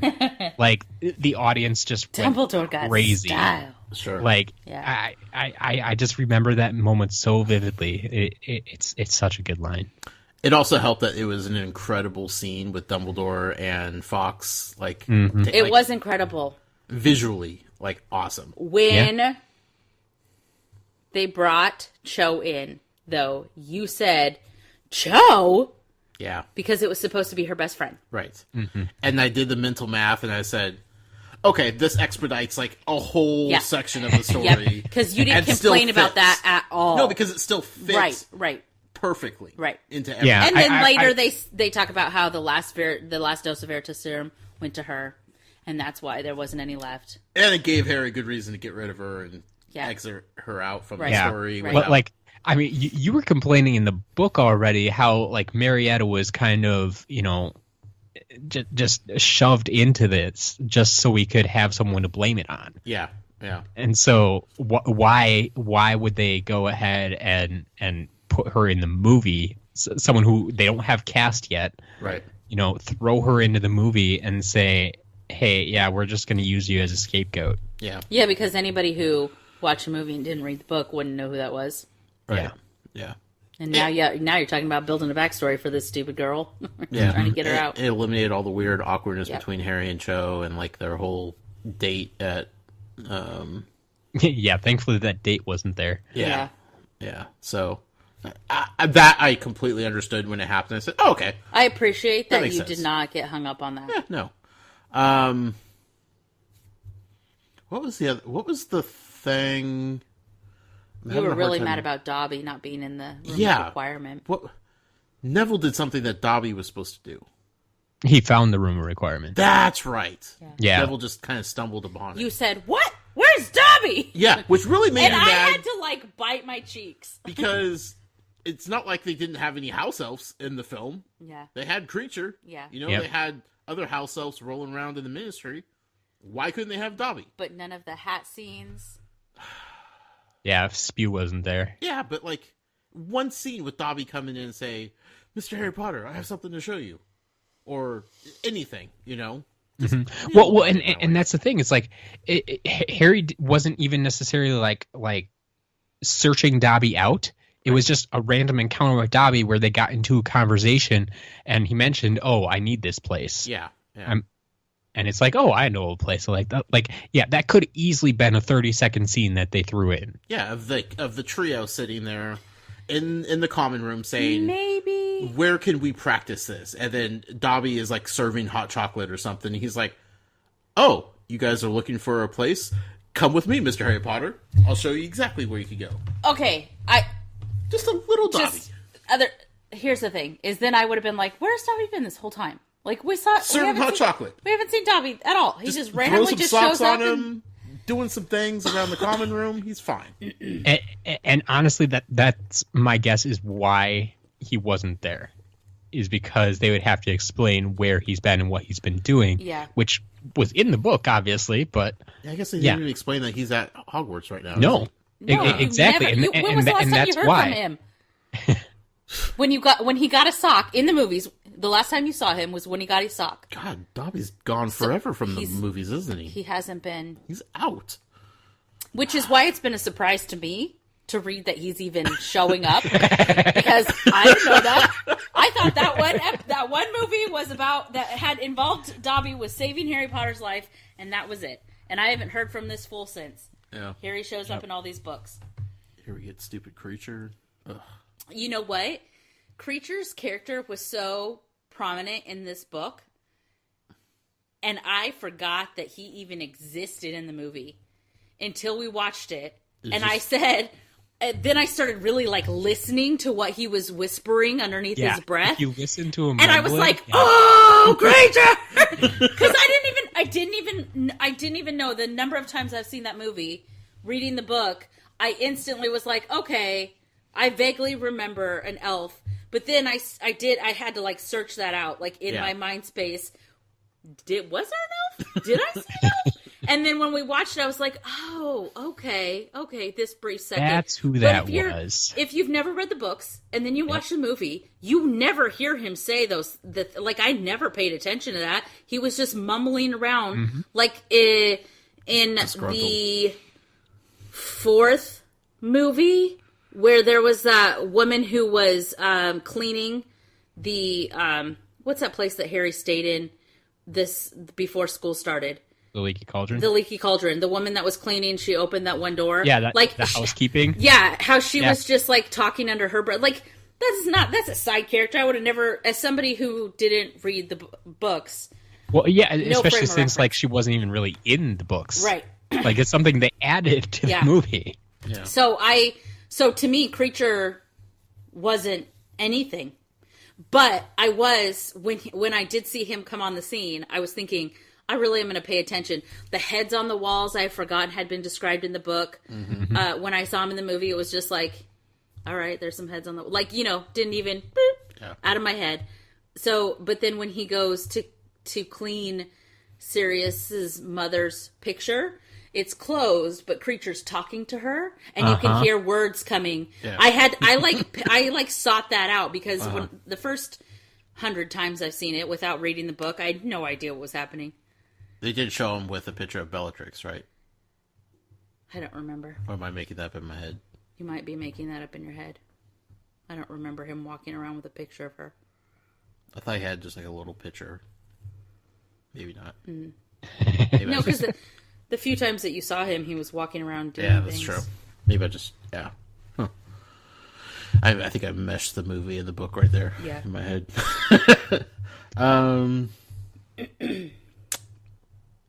Yeah. The Department of Mysteries was not as spectacular No. as it could have been. There are lots of things in this movie that weren't. Yeah, but like the Department of Mysteries basically consisted of the Hall of Prophecies and the Death Chamber. Like that's Which all wasn't we even got to see. Wasn't even played out in the book. You're going down into like this like an amphitheater, like a coliseum. No, that's not the word I'm looking for. Exactly. And you go down these stone steps into this area. This was like, actually, this arch was risen up on a hill, and there were some rocks around, like some big boulders around it, and then it was just like a wall. So it was nothing like the book in that sense. But I mean, there were, of all the movies and the books, having watched all the movies first, and I've never not liked this movie. I didn't like it as much as I previously did without the knowledge I had. Sure, yeah. But now having the knowledge I have, I'm like, meh, I don't like this movie as much. And the book ruined the movie for you. Movie 5 stinks. I did really appreciate it. I feel like it was put in there because they weren't able to really hammer it home throughout the film, but the scene of Harry and Sirius battling together side by side, I really appreciated that in the movie because that like hammered home the connection that they have and why losing Sirius was going to be a big deal for Harry. So did you catch the line too that they added? Maybe, but I don't. He called him James. Oh, yeah, right, yeah. Remember, I said he called him James. Yeah. So yeah, he used Expelliarmus, and Sirius then looks over and says, "Nice one, James." Yeah. And that's a callback to the memory, Right. Snape's worst memory, because that's what James did to Snape. He used Expelliarmus, and then you hear in the background, you hear Sirius say, "Nice one, James." Yeah. And Harry's face when Sirius said that to him was just like, he called me James. You know? Yeah. Oh my gosh, he called me James. Yeah, and I was really like, you got to pay attention to this. Don't look down. Yeah. Speaking of Snape and the memory, like that was so underwhelming. Like, Yeah. in that book, like that is such an important thing. It's a chapter title. Yeah, to really grasp Snape as a character and like how impactful it was for Harry to see this and to learn about the Marauders and like how they were dumb kids at one point too and all this stuff. And in the film, it was playful and fun. They laughing just used it to show that James picked on Snape. Yeah. And that's all we got out of it. But it felt like in a super playful, like we're school chums type of way. Kind of like you. It's another one of those you have to listen kind of close and like right at the end of it, it's like now like we're gonna see what happened when we take off his trousers or something like that. And like they don't really get into like how much he is tormenting him. Yeah. It's just it's all laughter, and then like it might start getting serious, but then it cuts out. Yeah. So All in all, the scenes that I felt like should have been impactful in the movie were underwhelming. And I think that is just something you could say about every part of this movie. sure. Which makes me upset, because not upset with like director or actor. It makes me upset that I have to say that, because I never would have felt that before. And I didn't feel it with any other movie book. Yeah. Like the other big scenes in the movies, like specifically the one that I keep thinking about is Cedric being killed. Like that hit a home run with like how quickly and abrupt and shocking it was in the book. And in the movie, it was like, that's impactful. Yeah. Regardless of like what played out after the fact, like it was boom, all of a sudden this character that you've kind of known this whole movie is now just dead instantly because Tom is a horrible, horrible person. Or not. Why do I keep thinking he killed him? I will go to my grave thinking that he actually killed him, Matt. Yeah. But I think it's because you've been. I let you say it for too long. Yeah, probably. Yeah, Peter. awful Peter. But still, like, it was just so He quick. did it by the direction of Tom. So Yeah, there you go. whatever. But like that scene, like that was a big scene, and that conveyed the book's emotion at that time. Whereas like this one, it was misfiring as far as like the big emotional scenes suffered from how fast they were trying to move everything along. Yeah. But with that being said, I still really like the movie. I was worried going into it that the slog in the middle of the book that I just banged my head against week after week was going to ruin that film for me, and like it was expedited so much that I didn't have time to even like think about potentially being bored at any point. And it didn't have Lockhart. You know what? That whole, Maybe that's why I like the movie so much, man. the whole Sid Mungo scene was missing. Exactly. They completely skipped over St. Mungo's. Yeah. Because we went from Mr. Weasley being attacked to, hey, it's Christmas time and he's home. Mm-hmm. Right, and the best way they explained anything about Neville's family and background was the picture that Sirius gave Harry at the train station. Yeah. That had the original crew. Question. Yeah. At the train station, Sirius was disguised as Padfoot. Yep. And then he undisguised. Yep. And he was wearing this big black furry coat. Are there other clothes underneath that big furry coat? Because I have a real question with like how these transformations are happening. Well, of course, they never give you much hope in the movies. Yeah. Just because it always looks so much better that way. But because we always saw in book 3 or movie 3, we see that with Peter too, when he changes back into a rat and there's a pile of clothes on the floor and he runs away. So it's like, what happens when he changes back? Yeah. He's naked. Yeah. So why when they transformed him from being Scabbers in the first place, why did he have clothes then? That's a good question. Like, yeah, it doesn't quite work because of the movies. But I mean, I just chalk it up to them being wizards, but it was like very striking. Like, I don't think that's like normal, serious black attire. Yeah, I think it was meant to kind of imitate his fur as a dog. Yeah. Yes. That's how I saw it. Yeah. Well, like I definitely think that's what the director, the costume design was going for. Because they don't show the transformation, and if somebody were going into this film as their first one, they would have no idea that Sirius Black could transform to and fro as a big black dog. Yeah. So I think that was like a little visual cue to like. It still threw me off though. Yeah. Because he dresses nicely throughout the rest of the film. Generally speaking, yeah. Yeah. Yeah. Especially compared to Lupin and his raggedy. Lupin can't help it. I will say this is something that I did not know until I read the book.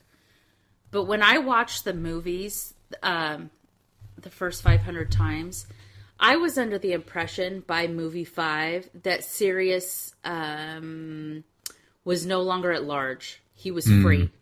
Everybody knew, because they don't in the movie they don't ever talk about how Sirius can't leave the house. Yeah. And you don't register that he's a dog in the train station and then hides being a man. Like, that never clicked to me. So didn't you catch it though when Fudge mentioned that he was behind the breakout? It still didn't register to me. Like, Okay. it's still that it never even. I think I just saw Sirius dressed in a 3-piece, and I kind of forget everything when I see a man in a vest. I don't know what it is. Well, he was in the movie. He was also Cherry when he was in the house. Like, he was Right, he was clean, and he was, we didn't see the downtrodden, like, hanging out in the middle of rocks guy. You know what I mean? Like, in caves. So You didn't see you don't Snape see we're goading him any about of being that stuck in stuff. the house. Yeah. So when reading and that he's stuck in the house and he can't, and then then we're watching the movie, I'm like, oh yeah, this poor guy. Like, for some reason, I thought he was free. And so when he does die, it didn't register to me actually until we watched the movie that he died as a person who was still, in the eyes of everybody, guilty. Yeah. And nobody knew that he was actually not a bad human. Right. / dog. Or is it dog / human? But yeah, that's good to know, because that's one of those things I would never really pick up on because I read the books first. So. I think that maybe my thought about Fudge saying it was Sirius who broke them out was probably me relating Fudge's denial that Voldemort was back. Was just that maybe Fudge didn't believe that. Right, just trying to pin it on somebody else. Right, he was just trying to pin it on anybody. It wasn't which necessarily is exactly what he was trying to do. Right, but I mean, in my head, it wasn't because Sirius was...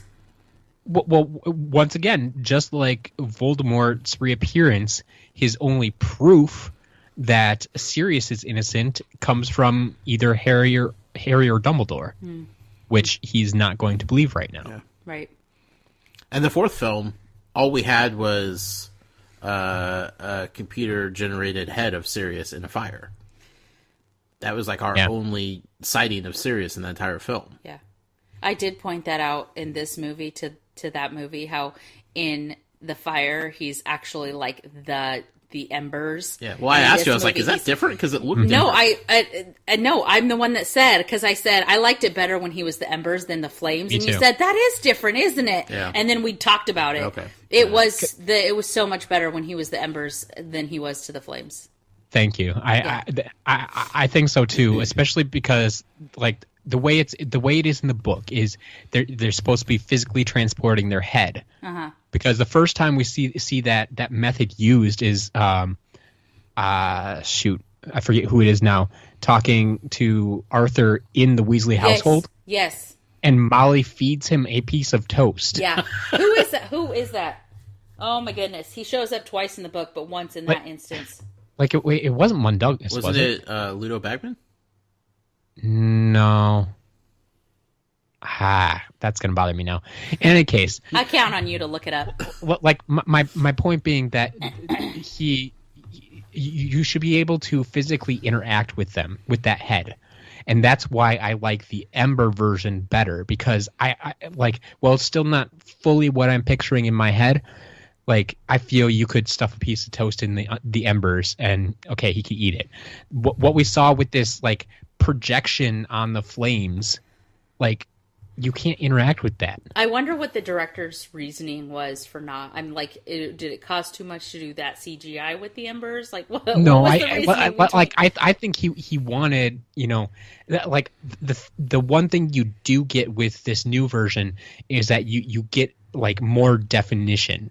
Like, it was a picture of Sirius as opposed to this lump of embers popping up with Sirius's voice. Yeah, that might be Sirius. Kind of, maybe. No, I feel like when you see him as the embers, you know exactly who it is. And I will say that when his head is the embers, when his face, like his movements, his muscle movements, and the embers are moving, and then he's having a hard time breathing because he's breathing in smoke, way more believable. Yeah. Exactly. Than when he's just projected onto the flames. These are small things that people wouldn't notice, but if you've watched the movie that many times, you pick up on those. In my head, their heads actually come upside down from the chimney, so like they talk to people with their heads. Awesome. I like that. Like reverse Santa Claus, like yep. like they're just hanging there. Yeah, like that's how when it's in the book, that's how I picture it. So, yeah. But were you picturing like their physical head though? Oh yeah, 100%. It's like, I mean, I suppose if it's coming down from the top, it's not even in the flames then. So there you go. Yeah, it was like what, 2.5 hour long film. I mean, 2 hours and 18 minutes. Yeah, it's like 2:15, which is actually like 2:05 because there's like 10 minutes of credits. Sure, it's still relatively long film, I guess. Longer. Could have been longer. It's not your 90-minute Disney film, no. Right? Yeah. But yeah, thankfully. I do appreciate them speeding through the story. I feel like the major plot points were lackluster because of it. But I never they sat hit there. them all. Yeah. Just not with the same power and conviction that you probably needed to get And not all the full same order. emotional impact. Yeah. There we go. I yeah. And I think that was right. Like, being so far removed from the earlier books, I think I will appreciate the earlier films differently than I did. The first That'll time you be watched them. interesting to see. I'm excited for you to actually, for us to watch. First of all, because of the fact that we can watch more of them now than we could have, because I feel like I'm being punished, and I'm kind of over it. Well, like, we own all the movies. You could watch them whenever you want. You're right. Yeah. Absolutely. I mean, you come home at lunchtime. Like, there's no good. Like, I have to like schedule it. Don't come home today. I'm watching Harry Potter. Leave me alone. That's not too crazy. We're having alone time. I need this. Yeah. So I'm excited for you to experience that too with you, because it has been a minute since we read book 1. Yeah. And I need to see your feeling now that we're more into the story and you're more in love with the characters and the world and all of it, to go back and well, I think, like, just wait till we're all the way done. and this will be like a nice pivot into our next topic, but I feel like when you and I went to the Wizarding World of Harry Potter, like, that was several months removed from, like, finishing the first book, and I feel like I had a stronger connection to that book and those characters, like the first and the second one, like Moaning Myrtle and everything, because like seeing it in person, I was like, oh yeah, that's cool. Whereas like in the movies, I was like very down on the movies. Yeah, you were removed from that, and then experiencing it firsthand. Like, I was like, oh yeah. Now wait until you have the whole scope. Yeah, it's gonna. I will say this: Matt, how often do you watch movies 6, 7, and 8? Not nearly as much as I'd like 5? to, because anytime I watch the movies, I feel like I need to start from the beginning. I feel like that if I were to recount movies 1 through 8, I watch movies 1 through 4 way more often than I watch 5, 6, 7, and 8. Yeah. Like, so it started out before when I was a fan, but I didn't have like a solid income where I was, could buy my own stuff regularly. Right. Like, I didn't own all the movies right away. And so I most often saw them like on ABC Family when they have Harry Potter weekends, right? Mm-hmm. And back when I had ABC Family at my parents' house, they were only showing 1 through 4. ABC Family 39 Days at Christmas. Or 30 Days at Christmas. So, like, 1 through 4, I've seen those so many times. It wasn't really until, I bought all the movies myself, and I started creating my own Harry Potter weekends. Right. And I would plow through all 7. But if I got distracted by something or had some other plans and didn't have the entire weekend to do it or something, like, I might only get through 1 through 4, 1 through 5, or something like that. So I've seen 5 quite a few times. Right. But 6, 7, and 8 are definitely not near as many, a right? much lower number than 1 through 5. Yeah.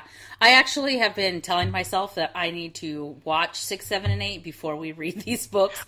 So that way I can re-relate, because in my head I'm like, yeah, I kind of remember this happens, and I just remember not feeling very satisfied at the end. 6 is definitely above 7 and 8 because 6 has some amazing moments that I just I can't wait to get to. Yeah. Both in the book and in the movie. Yeah, so keep that in mind when you're splitting up the chapters, Matt.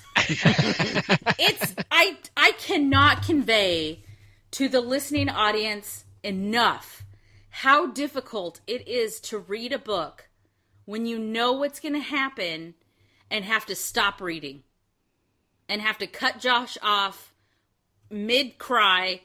I'm mid-crying. He's about to be mid-crying. Like, it is hard.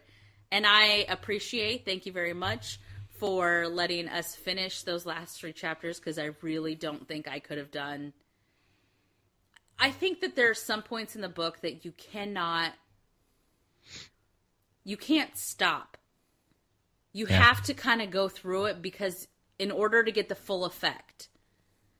And so when we split up some chapters, I'm just like, no! And I have to close the book and put it down and walk away. And I do. And Josh will just be sitting there stunned, like hands on the keyboard, like trying to process his thoughts. And I'm just like, I have to leave because I need to talk about this with myself. I can't talk about it with you. Because I don't read your notes. Yeah. Ever. And we don't typically talk about, I'll say, how do you feel? But we don't typically... And then that's it. And that's it. We don't talk about what we read. Also, I'm usually pretty tired because reading, it takes longer for me to read out loud than, like, if I was reading these by myself, definitely. I could finish these chapters way faster. But when I read them out loud and I do the voices, and then occasionally I'm stopping for impact, and I'm trying to, I'm trying to set the scene for Josh, and I have to, like, look up and see how he's feeling. And then I'll continue. You know what I mean? Yeah. So when I'm reading, you're doing a dramatic reading, exactly, and you have an audience. And when I'm reading, it takes. First of all, it takes a lot of energy. I yawn multiple times, but also it takes a lot longer for me to read than if I was reading to myself. And so our reading of 2 chapters or 3 chapters sometimes will turn into almost 2 hours, which is, to me, I could finish a book in 2 hours. So to read 2 chapters is like, I look at my watch and I'm like, oh my gosh, that took 45 minutes. That was 30 pages. It took 45 minutes. That's the way I am too now. I mean, just because I am stopping to take notes every, page or 2. Oh, you are? I guess I just assumed you've read the book so many times that you... No, I need to take notes, like, not so... It's... Obviously, I know what happened, but it's also to keep myself in check, not to, like, talk about anything in the future or how something relates to something in the future. Okay. That makes sense. This is what I read. This is what I want to talk about. This is the point I want to bring up. Okay, so then okay, because every week after we read, like, sometimes I dread reading. I'm like, oh, this is going to take so long and all my energy and, like, so there are some weekends where I'm just kind of like, I don't want to read today. But then we do it and it's fine. It's never bad. It gets hard when you're reading that stuff that's super intense and you want to keep going and you have to stop. You're just like, okay, we're done this week. We'll talk about it again in 7 days. Hope you don't forget. Because sometimes I do. I'll pick up the book. I'll be like, I don't even remember what we were talking about last time. And then I start reading. And I'm like, oh, yeah, I know where we're at. Sometimes I just skip through my notes from the previous week. So Val, if you ever need to talk about it, vent, let it out. I should probably try and join the room of requirement just to.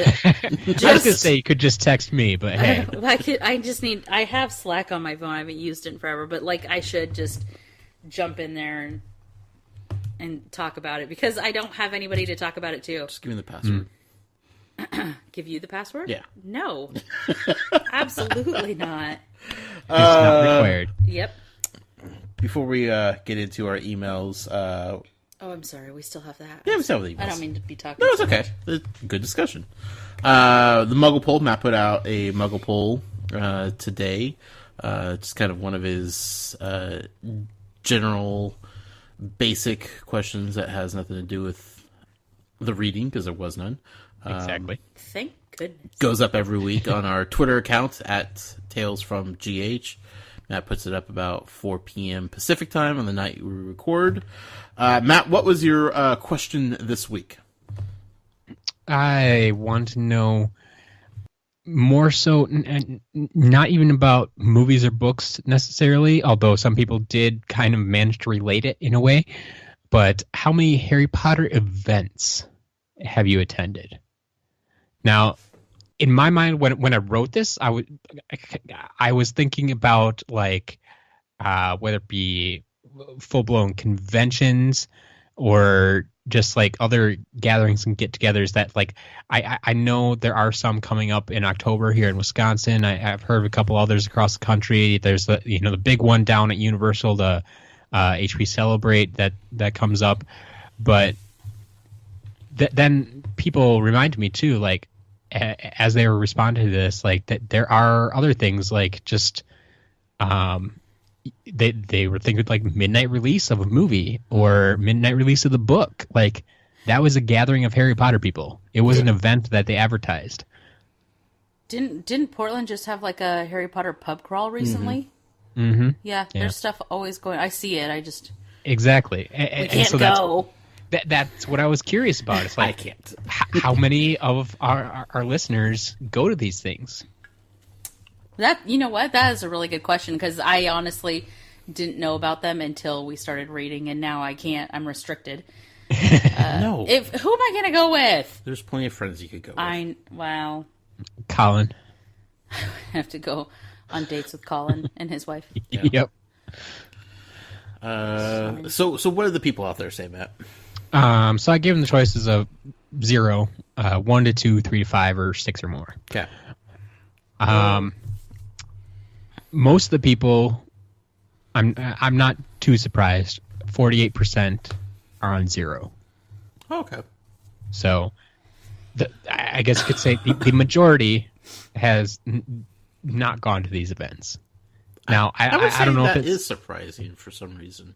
Like, I don't know if they're just not interested in them, or if they're just not in their area, and so they'd have to travel. Like, travel can be a huge restriction for some people. Sure. Well, and if it's only happening in a major city, and you don't live in the major city. But you see, that's the thing. Like, the ones that are happening, like, I know of at least 2 that either just happened or are recently happening here in Wisconsin, and they're not in major cities.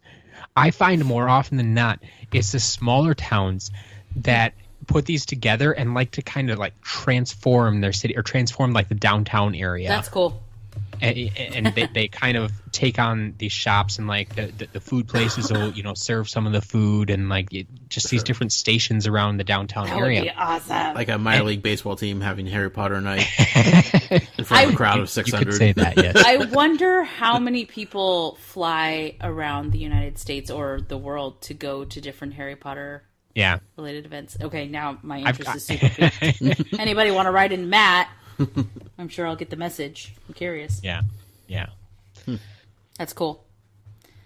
So yeah, we had like 48% at 0, 31 at 1 to 2, 11% at 3 to 5, and 10% though at 6 or more. So dang. I wonder if those people that voted for like the 0, I wonder how many of them accounted for like a midnight release of a film or a book. You see, and that's what I don't. And I told them feel free to elaborate. So. Yeah. But like you said, like you hadn't even thought about it until people started replying. Yeah. So like I can run through these quick. Like Alex said, I went to the theme park once. That's pretty much it. Kate said, nope, planned to go to a midnight release, but I had to work. I also ruined my patient's night. Her neurosurgeon said she couldn't go. Laurel said, I recently went to a small Harry Potter visiting fair where I ran into the Dark Lord. Has a nice picture there. Mm-hmm. The fair had potions and herbology classes, sortings, and butterbeer. Yeah, all sorts of stuff going on there.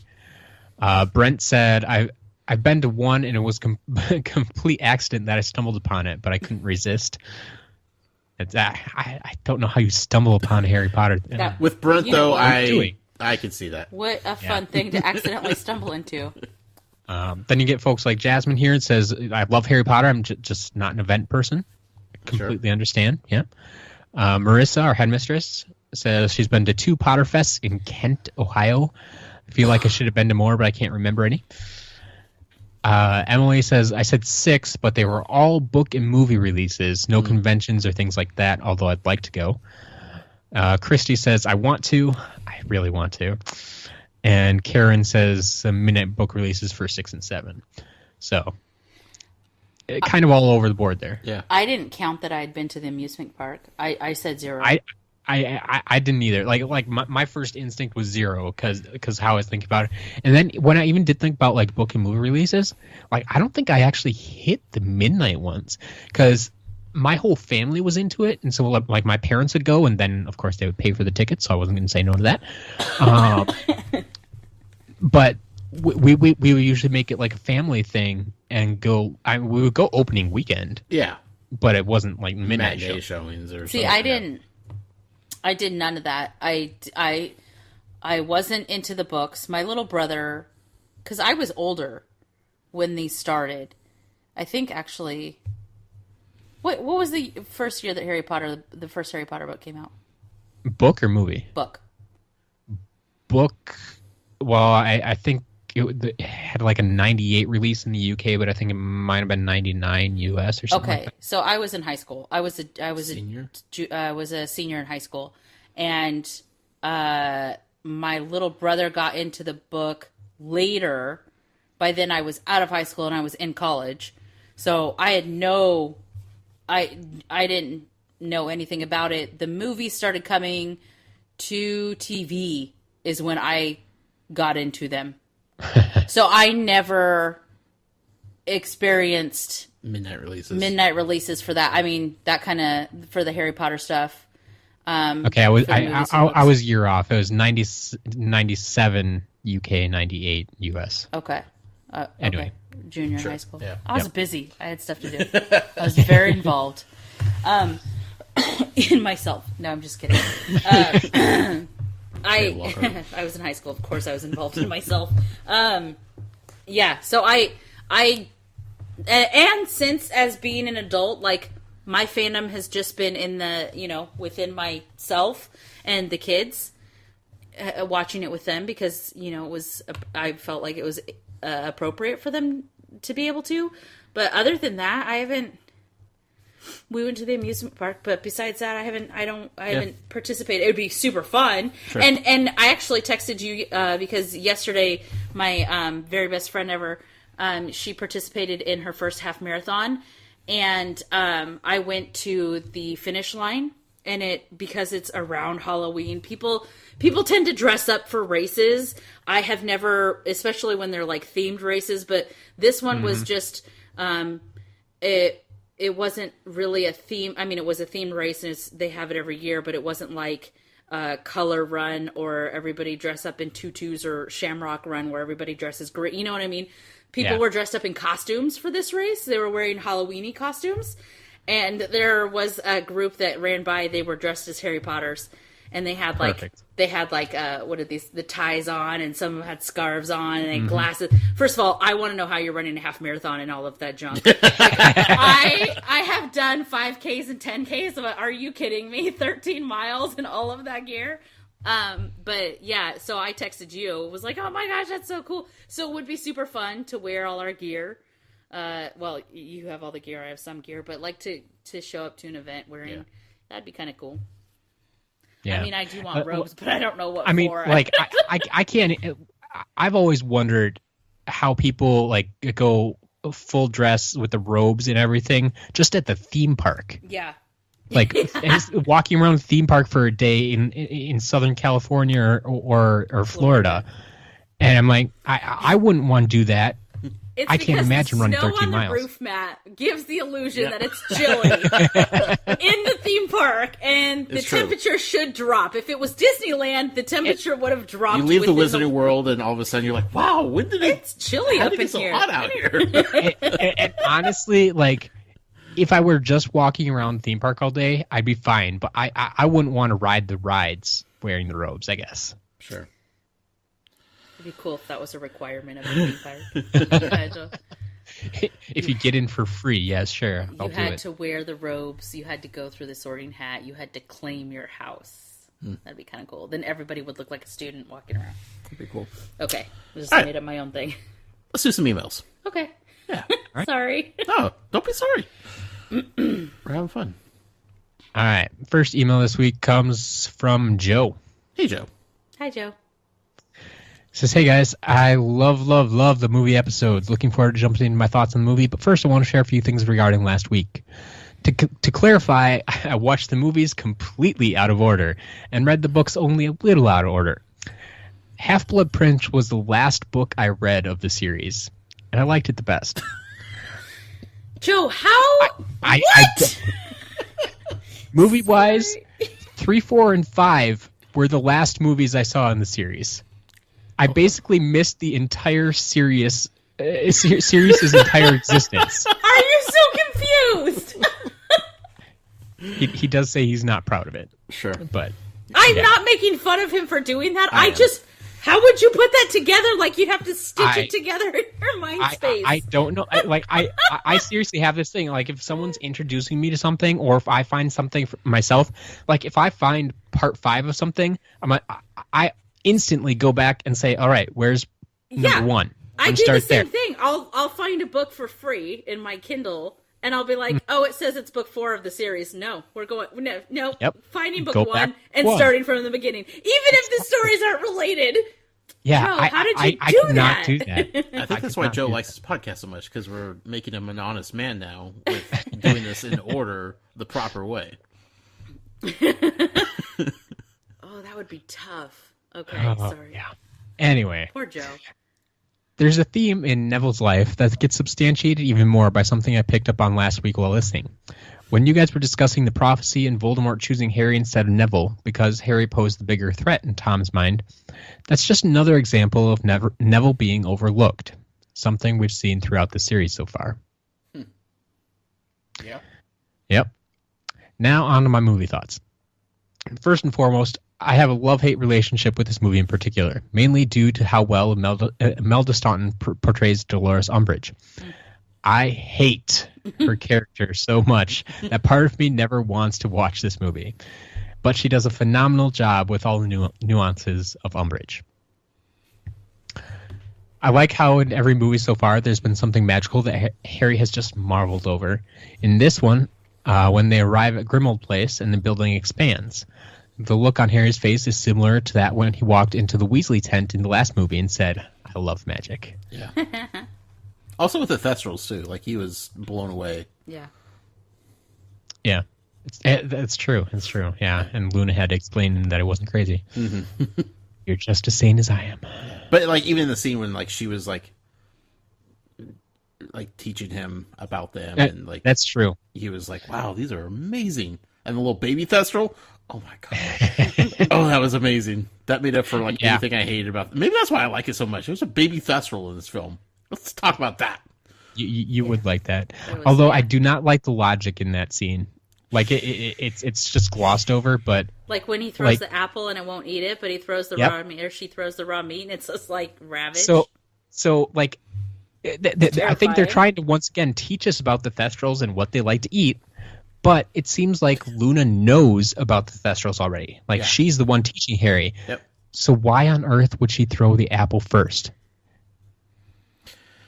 Like she knew it wasn't going to show Harry. She knew it wasn't going to eat it, because like if she was just experimenting with stuff, I don't think she's going to bring a chunk of raw meat in her bag. Yeah. Like that's just weird to carry around. Also, it didn't even matter because they didn't even need to be covered in blood for them to show up later on. Exactly. Yeah. Whatever. Yeah. It was a weird scene when you think about it too much. Anyway, had to laugh at Umbridge when I saw the picture of Fudge on her desk. Yeah, that was pathetic. Yeah. Nice little hair.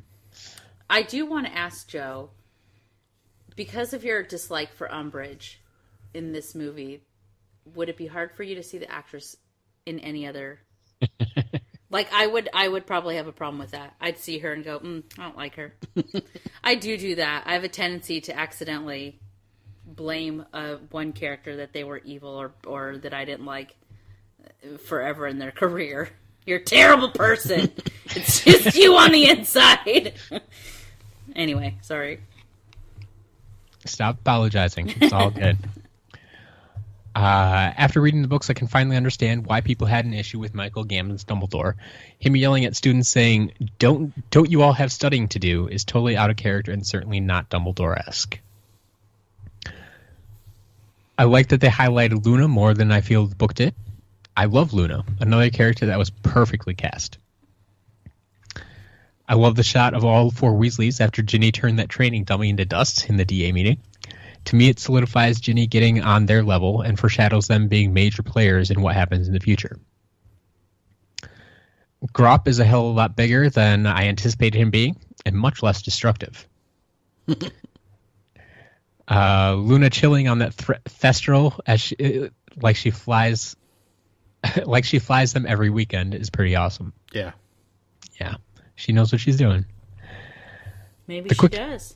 The quickness of pace in this movie lost the build-up to going to the Ministry. I didn't feel any sense of urgency or excitement to head over there and see if they could save Sirius. Definitely liked the Ministry fight scene better in the book, although that would have taken about 30 to 40 minutes of the movie to show completely. I liked when the Order showed up and they were battling the Death Eaters. That looked like a legit battle, and I could tell how skilled each of them are. Yeah. As sick as this might sound, I wish the kids were more injured like they were in the book. Yeah. I feel it would have built the fact that they're out of the league and that the war is real. Yeah. The only thing I'm glad they added was Harry and Sirius fighting side by side. Yep. They totally glossed over Sirius' death way too quickly. I mean, that probably helps people not get as emotionally wrecked by it being so quick than if they did spend more time on it. But it was a big moment that should have gotten more time. Yeah, so I think you've addressed. Imagine if you didn't even know who Sirius was up until that movie, Joe. Yeah, no kidding, Joe. Bellatrix singing "I Killed Sirius Black" is worse than her doing the baby voice to mock Harry. I do enjoy that line in the movie. The fight scene was really cool between Dumbledore and Voldemort. Wish the statues in the Ministry would have come to life, though. Yeah. Yep, that was missing for sure. Yeah, I was. They were bigger in the movie than I pictured in my head. I didn't know in the book that they were demolished, and that it was how Dumbledore made a comment about how that statue was a lie. It made a lot of sense to our current. Anyway. So I didn't know about that, and so when I read that, I was like, "That happens." And then so watching the movie, I'm like, "So when are those things gonna fall apart? Like, why are they still whole? Look at it, still looking they're pretty." Details. After reading the book, what a letdown that Dumbledore and Harry talk was. It was my favorite part in the book, and it was terrible in the movie. Now I feel the disappointment Josh has when there's no giant squid. The ending of this movie is terrible. So cliche and upbeat. When in reality, Harry should have been way more depressed. He didn't even seem a little bit bummed that he just lost his godfather. Yeah, it was a very cliche ending to a movie. Definitely, yeah. Things I wish they didn't leave out: the Weasley swamp prank, friends teaching, the whole Umbridge going to fire Hagrid. Dumbledore and Harry in Dumbledore's office after the battle. Yeah. Overall, I thought they did a pretty good job picking the important parts of the book and putting them in this movie, especially considering that you have an 870-page book to make into a 2-hour movie. But I'm looking forward to starting Half-Blood Prince next week. Again, the movie ends with one final shot of the lake and the distant horizon. A squid. Why can't one tentacle come out of that lake? You're not adding anything to the movie. You're just throwing. That would actually be a really cool ending if you're panning out and you just see this. Could you imagine people in the theater being like, "What is that?" Just randomly. They would expect, especially the people that aren't reading the book. Yeah. How much intrigue there would be of what? Hold on, wait a second. What's going on in that lake? I knew nothing of a squid. Yeah. Oh, it's so good. Matt, if there's not a giant squid in Fantastic Beasts, look, they have 4 more movies to get me a giant squid. That's another thing that's shocking to me. Reading the book is that there's so many touchbacks to animals that are in Fantastic Beasts that you become attached to. Yeah. That I knew nothing about until Fantastic Beasts. Then reading Harry Potter, and I'm like, oh, I remember that. Niffler. Well, they talk about the Niffler. They talk about the what's the one with the spikes on his back that when he bites, the Murtlap? Yeah, the Murtlap, isn't it pronounced? Yes, like that? Murtlap. Oh, yes. Murtlap. And there's a couple of them, but anyway. Yeah. Okay. Sorry. It's okay. I'm gonna keep saying it's all sorry. good. I don't usually apologize this much. Next email comes from Jeff. Hi, Jeff. Hi, Jeff. Says, Dear Matt and Josh, congratulations on completing, and in Josh's case, surviving Book 5. I noted on the last 2 episodes that Josh and even some emailers lamented the loss of the innocence and seemingly happier times of the first book, and even wished just to go back to that. Well, I instead decided to go back to your beginning, your very first episodes, episodes 0 and 1, which covered the overall introduction to the podcast in the first 2 chapters. Oh, to hear the sheer happiness in Josh's voice in these halcyon days of yore. Nowhere in sight is the jaded, weepy, emotional, devastated muggle we have come to hear these last several weeks. In the initial days of discovery, much like Harry's introduction to the wizarding world, everything was just fun and wonderful and simple and awesome. Oh, how far we've come. For enduring the Order of the Phoenix, I thought Josh deserves something of a pick-me-up again. On this past Friday's arrival of Harry Potter, A Journey Through a History of Magic, I began flipping through it. Before you ask, Josh, no, you cannot even look at this book. However, you may view the... Like now or like until the series is over? Until the series is over. Oh, that means I can't even buy it. Yeah, it's probably best that you don't. This is bull honky. He is going to let you look at this particular page, which I thought about showing you as well. So since he sent it in here, I'm going to show it to you now too. Okay. So I sent the pictures over to you. Okay. It's the same page, just a close up in the second picture. Okay. This is a sketch from J.K. of the Hogwarts grounds. Okay. I'm actually kind of surprised. Like, when I flip through this page in the book, I'm like, can I see? How did Josh's sketch get... Wait, no, that's not Josh's sketch. She has a freaking giant squid in the lake. She does. I love that woman so much. She even notated it up on top. If you read through those notes... Giant squid says, in lake. Yeah. I wish she had time to listen to your podcast. Wow. That's incredible. Yeah. When did that sketch happen? Like, how far into her making the series? So I'd have to go back and see if it mentions... I don't know if it gives a date in this book here. Okay. Unless it's like in a footnote or something. I'd have to look it up again, which I can do later. But Jeff here mentions it is a map hand-drawn by J.K. Rowling for publishers, presumably 20 years ago, to give them an idea of in the first book even. Right. Yeah, because that's probably before she started writing, because... Yeah. Because it's not Hagrid's house, it's Groundkeeper's cabin. Mm-hmm. But you will notice the Whomping Willow is there already. Mm-hmm. So, like, I mean, Forbidden Forest, that was always going to be there. The Quidditch Stadium, that was always going to be there. Right. There's a path to Hogsmeade, which we don't learn about until book 3. Right. And Whomping Willow's book 2. So, I mean, it definitely feels like that this was what was in her mind as she was planning the series. Sure. So probably pre-book 1. Yeah. I would have to think. That's so cool. I am desperate to get this book. Yeah. I've only flipped through it once. I haven't actually sat down and read it, which I will admit I'm going to do before I actually send it out as a prize. But from what I've looked at and flipped through, it's interesting. Like, some stuff we've seen before, some of the pages that are a little more informational, have like intricate drawings on them, are actually taken from some of the illustrated versions I've noticed. I think they reused them. Sure.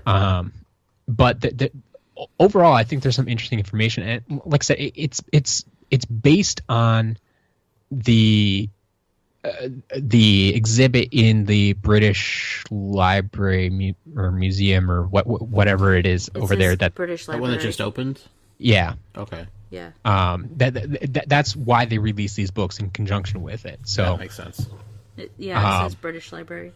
Yeah. So unfortunately, though, like I said, it covers the entire series, and I've gone through it and seen they touch on major plot points in 6 and 7, so you just can't. Gotcha. Can't. Is this the hardcover or the paperback? This is paperback. Okay. The hardcover is very beautiful looking. Also, Yeah. Dang it! We need to hurry up. I'm being punished. Cool. Let's see.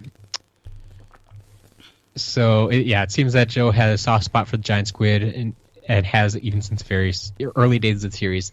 That magnificent creature is an essential part of her imagining and creating the wizarding world and of Hogwarts particularly. Remember to enjoy the details you get to savor chapter by chapter in the last 2 spectacular books. Many will be just world building, but a few could end up hugely consequential. To my fellow Potterheads who have already finished the full series, this new book is awesome. It's there you go. It's based on an exhibit that just opened at the British Library and will eventually come to the U.S. I'm seeing and learning things I never knew before. Even this particular hand-drawn map is new to me and different than the one she sketched out for Stuart Craig back in 1999 for the films. It has early drafts of whole pages, annotations by J.K. and her editors, and some great artwork. A sketch of Harry and the Dursleys drawn by Jo herself, and I could go on and on. Just a couple of things on the film to sum it up. No, I did not like this one. Way too much was cut out for me to ever be able to enjoy it. No Howler with Remember My Last Petunia, no Mundungus Fletcher, no Dobby, no Rita Skeeter, and no, Rita is not cool, Josh, and not deserving of your affection. I totally forgot she was in this book already. Exactly. Yeah. Wow. Like I said, the movie went by so fast, you weren't able to notice what wasn't there. No, it's true. Oh, I miss Rita. Also, it's been 6 months since we read anything about the beginning of the book, so why would you remember that? Sure. It's possibly noteworthy that this was the first and only film not written by Steve Kloves, who adapted all the others. This one was penned by Michael Goldenberg, whom I don't blame for my problems with this one, at least not fully. Instead, I have to blame the producers, who I normally think are worthy of praise. The producers made one crucial overall terrible decision with the series: to keep all but the last two movies from Book 7 as one film each. And it really started to show with Goblet of Fire and again here. Seriously, is to waste such great British talent and an almost perfect cast and beautiful, truly perfect production design on just 2.5-hour films is beyond me. Personally, I can't wait for the joint BBC HBO 10-hour plus per book television series a la Game of Thrones. A guy can dream, right? That said, there are some things I absolutely love about this film. Imelda Staunton is fantastic as Umbridge. She nails the phony, syrupy, sweet side of the character while creeping me out with how much she enjoys inflicting pain on people. It's seriously sick. Likewise, Helena Bonham Carter is frighteningly perfect for Bellatrix. She was clearly having fun with this role. She is one of the few characters in the book that I picture as the actor who portrays them when I read it. Same goes for Ivana Lynch for Luna Lovegood. She was born to play that role. Even J.K. Rowling has said she hears Ivana's voice in her head when she writes and thinks about Luna. What a compliment. Yeah, that's really cool. Yeah. I feel like Snape's probably up there too with just that's who you picture as Snape whenever you think of Snape. Makes it really hard to watch any other movie that he's in. Yeah. Oh, it's so difficult. Oh, yeah. Yeah. You go watch... Go to Love Actually, and he's got reddish, blondish hair. Terrible. Who are you? Snape in Love Actually, Snape in Die Hard, Galaxy Quest. Oh man, it's so bad. What are you doing, man? you could show him all a thing or two. Just pull out your wand.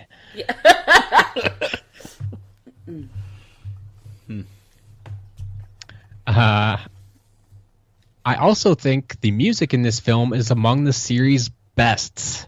See? Maybe not. The music for the room requirement montage for spell practice and that clarinet theme is just awesome. Sometimes when I get on a roll about some task I'm working on, I hear that piece of music in my head and smile. Yes, I'm a total nerd. I love it. Good for you. I'm glad you noticed music, but I would consider myself a music nerd too, and I can't get into this one. So, despite my criticism of the film overall, I choose to focus on the positives, especially since I know that a lot of people have serious issues with this film. I'm looking at you, Atari Alex, and I'm sure you will take it apart scene by scene. So, Josh, please keep the focus on positives moving forward in these last 2 books. Almost everything matters from here on out. If you do, I think you will love Harry Potter and the Half-Blood Prince, my favorite book and the series best. I just can't wait for us all to start it. Yep. One thing, quickly. Yeah. I don't want to spend too much time on it, but people always talk about how like this movie could never be remade, because the casting was just so perfect and blah blah blah blah blah. Couldn't even get the whole cast back together anymore. Right. Fortunately. What if, and this sounds maybe crazy, Hear me out. but I feel like this might be like the only way to effectively do this. What if they remade the entire Harry Potter movie franchise, animated? I think did we have that in the email last week? Did like we? Just a brief mention, like I thought someone mentioned something about animation somewhere, like if it was like a Saturday morning cartoon or something.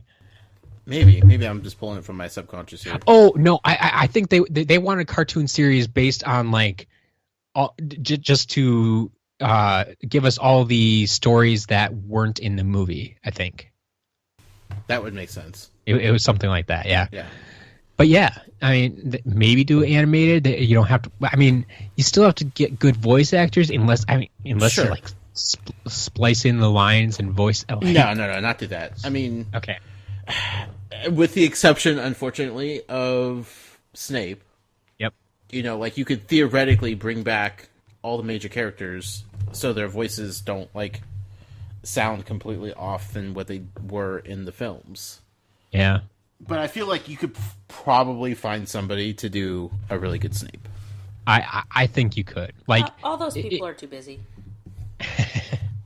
They'd come back for Harry Potter. It would be interesting. Yeah. Yeah. To see. I'd watch it, that's for sure. Let's see. Next email comes in from Hannah. Hi, Hannah. Says, hi, Matt, Josh. In general, I'm not the biggest fan of this movie. There are good parts, but overall I struggle with this movie more than any other. However, I'm relying on Alex and others to criticize it for me. I have some other things to say in this email instead. Watching it this time with Josh live tweeting was the most I have ever enjoyed this movie. In 2005, when I was 12, my family moved to Liberia, a country where a decades-long civil war had just ended. We had no running water, no electricity, and thus no internet. This was right around when the Harry Potter excitement was at its highest, and because we moved away, I missed out on pretty much all of it. We lived in Liberia until the end of 2008, a year and a half after the last book came out, and then moved to Ghana, where we had internet, but it was not all that reliable. I love talking and debating about my favorite series, but my family had limited tolerance for this, as I could go on for hours once I got started. And living in a war-torn country means your friends have higher priorities than reading a series like Harry Potter when they often have barely enough to survive. I also prioritized other things and learned so much about the world and myself. I'm grateful for my life and experiences in both Liberia and Ghana, and would not trade them for anything. By the time I returned to the U.S. and entered college with 3 majors and 2 jobs, I had little time to engage in the Harry Potter community and didn't seek it out. Now I actually have time, but I thought I was too late. I have so many things I want to say and contribute, but little that hasn't already been said. That realization of what I had missed and what I could have been a part of was heartbreaking. I began listening to old podcasts where they talked about and debated different parts of the series, and I wish that I could have participated, but I was many years too late. And then I found you. It has been such a fantastic experience for me to be able to participate in this journey with you, and to know that I was not too late for this new experience in the Harry Potter community. That's probably why my emails are so lengthy. I have never had the opportunity to engage with this community like this before. I don't find the wait between episodes draining. I find it exhilarating because I know I'm in this with you. Josh's live tweeting was like the fulfillment of a childhood dream of mine. It was an event that I was actually a part of. I was so excited when the first tweet went out, and I didn't want to miss a second of it. So even though this isn't my favorite movie of the series, being a part of this community made me enjoy the experience so much more than I ever have. I sincerely enjoyed watching the film through Josh's eyes and with his reactions, and it helped me appreciate it more than ever. Thank you so much for your live tweeting, for your honest discussions in each episode, and by reading out the emails for the show, making me feel as though I am not just some random fan with nothing new to say, but making me feel heard and accepted in this love for the series that has been a huge part of my life. You guys are amazing. I can't wait for the next episode. I'm always excited to hear more. Aww. How do you guys not cry every time? It's tough. We have amazing fans. Heck yeah. We do, yeah. There's so many people that are so connected. The only I love it.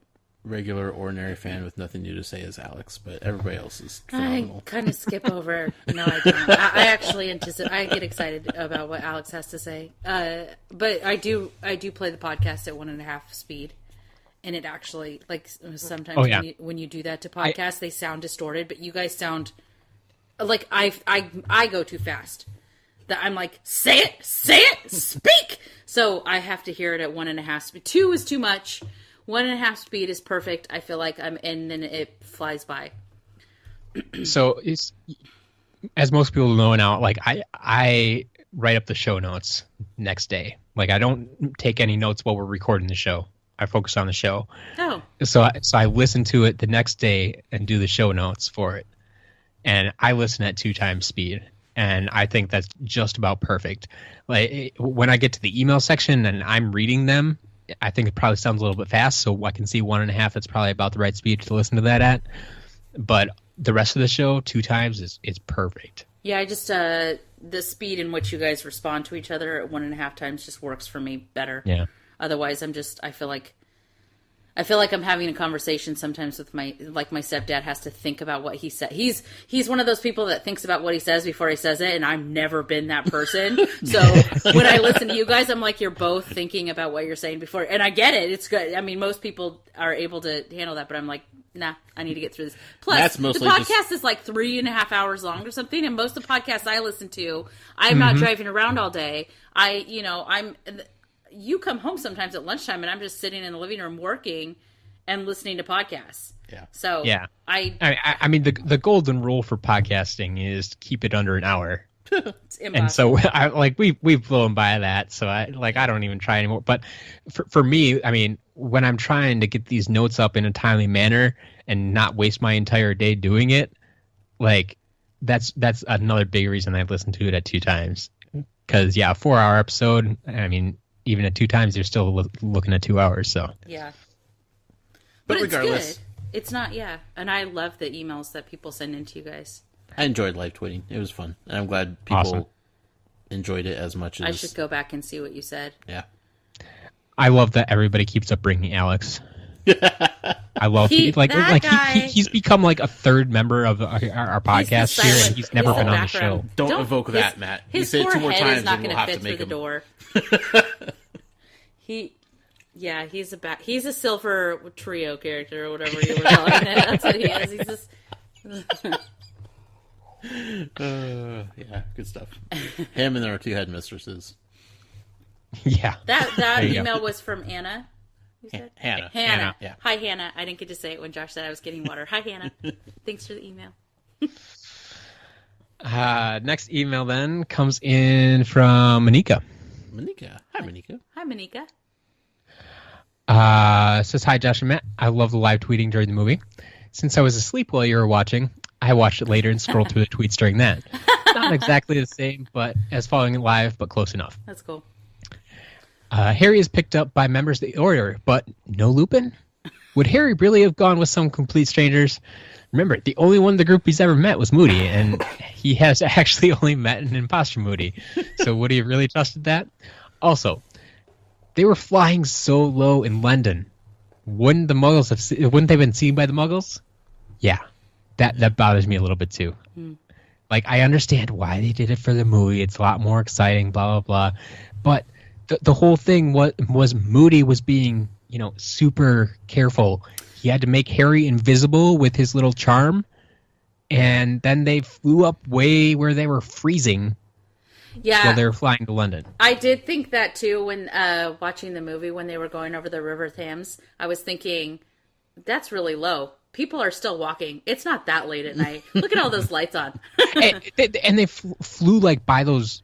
were those cruise ships or something? Like, they had an awful lot of windows, so I instantly think cruise ship, but it's in a river, so I don't know.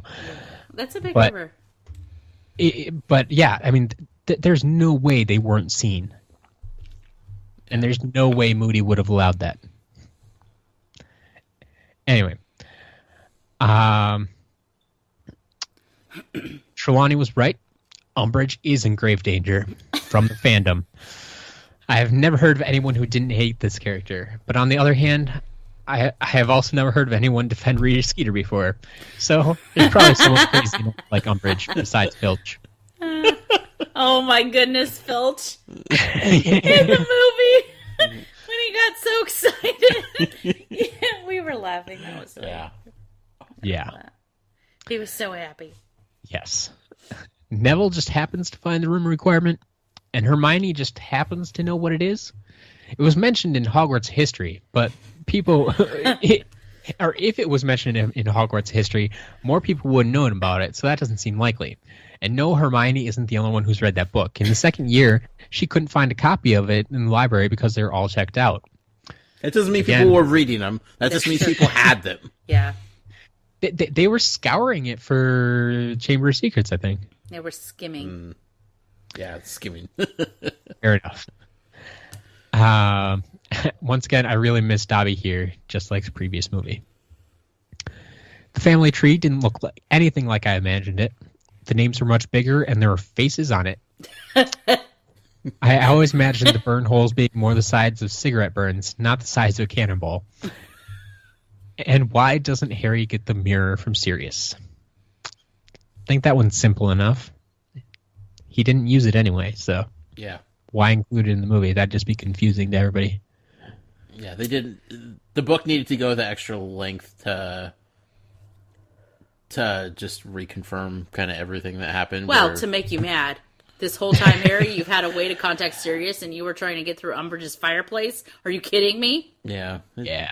Yeah, if they would have thrown... I actually, in watching the movie, was like, if they talk about a mirror at the end of this, I'm going to be so... I was actually curious to see if they were going to bring up the knife, which they didn't, because they showed it from the reverse of the other side of the door. And it just showed, like, the light going through it. I was like, oh, man. Okay, so they get in somehow, but they don't ever explicitly say, oh, this is a magic knife given by Sirius. Well, you see, I don't think they use a knife, because we get the reverse side and we hear Alohomora. No, there was one where you could see the light coming through, like, the crack, like it would have been, like, the blade of the knife. I think it was a wand. You sure? Yeah. Yeah. Okay. I don't know. I don't think they touched on the knife at all. Yeah.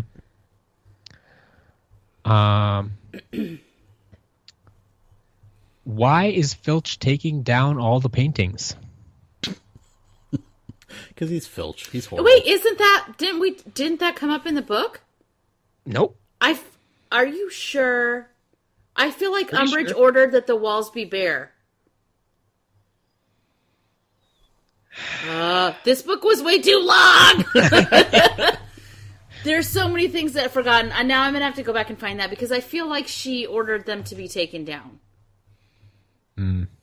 Well, there was definitely nothing in there about him shaking the people out of the frames. Right. That was an added bonus. Yeah. Yes. That was just for fun. Yeah.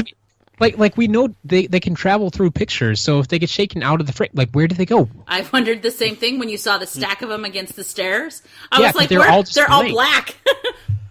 Where did he push them off to? I think it was just kind of to show how much Filch enjoyed. Yeah, the new I mean, it was a cool effect and all, and it gave like Filch something to do, but and he was super grumpy when he had to put him back up.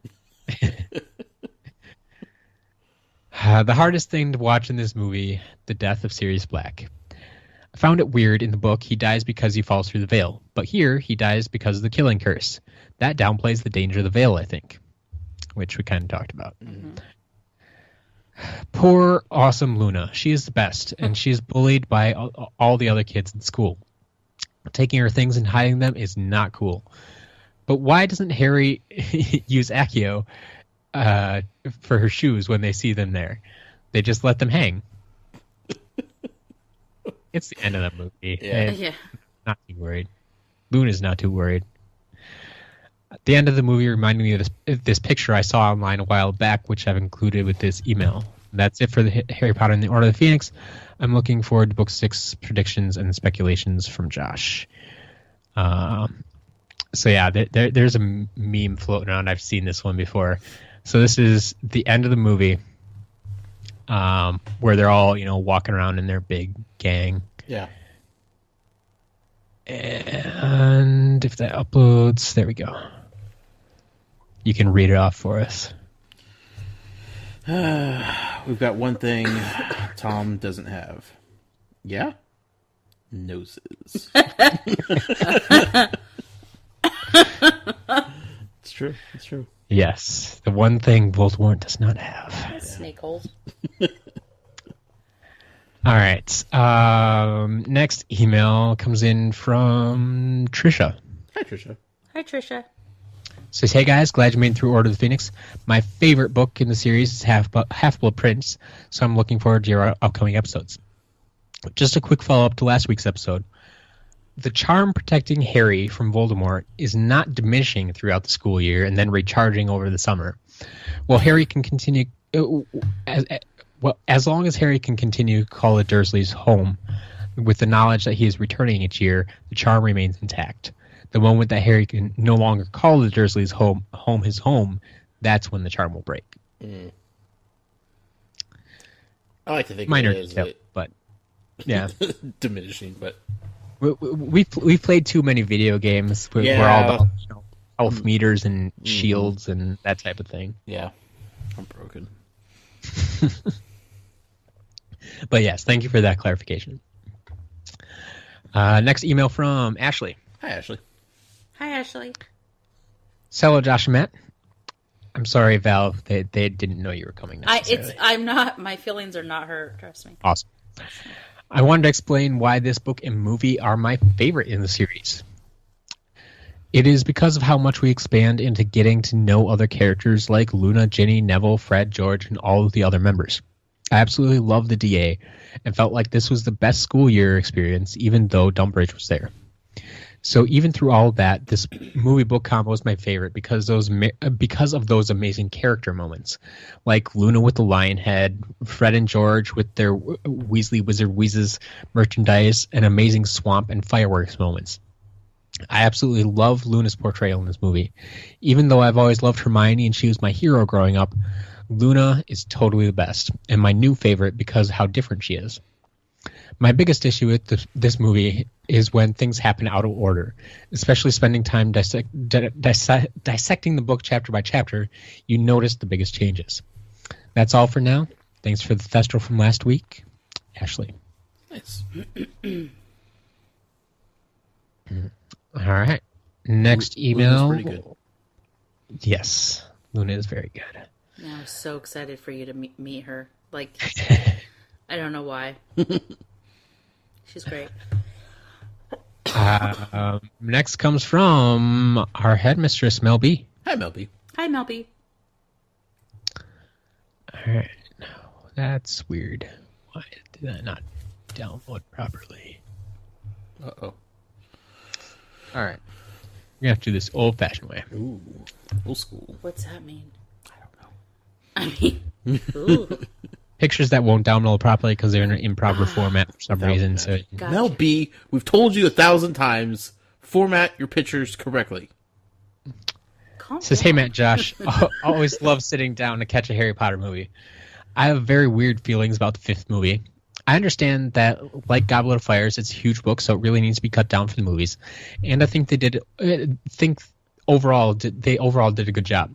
Storytelling through the newspapers and montage is very clever, but it feels a bit rushed in my opinion. I can't wait to hear what Josh thinks about Umbridge and the actress who plays her. I think she does a marvelous job, but I can't hate her as much as the Umbridge in my head. Yep. So, have you heard of Trump Bridge? Feel like it's the same. No. I mean, I don't think so.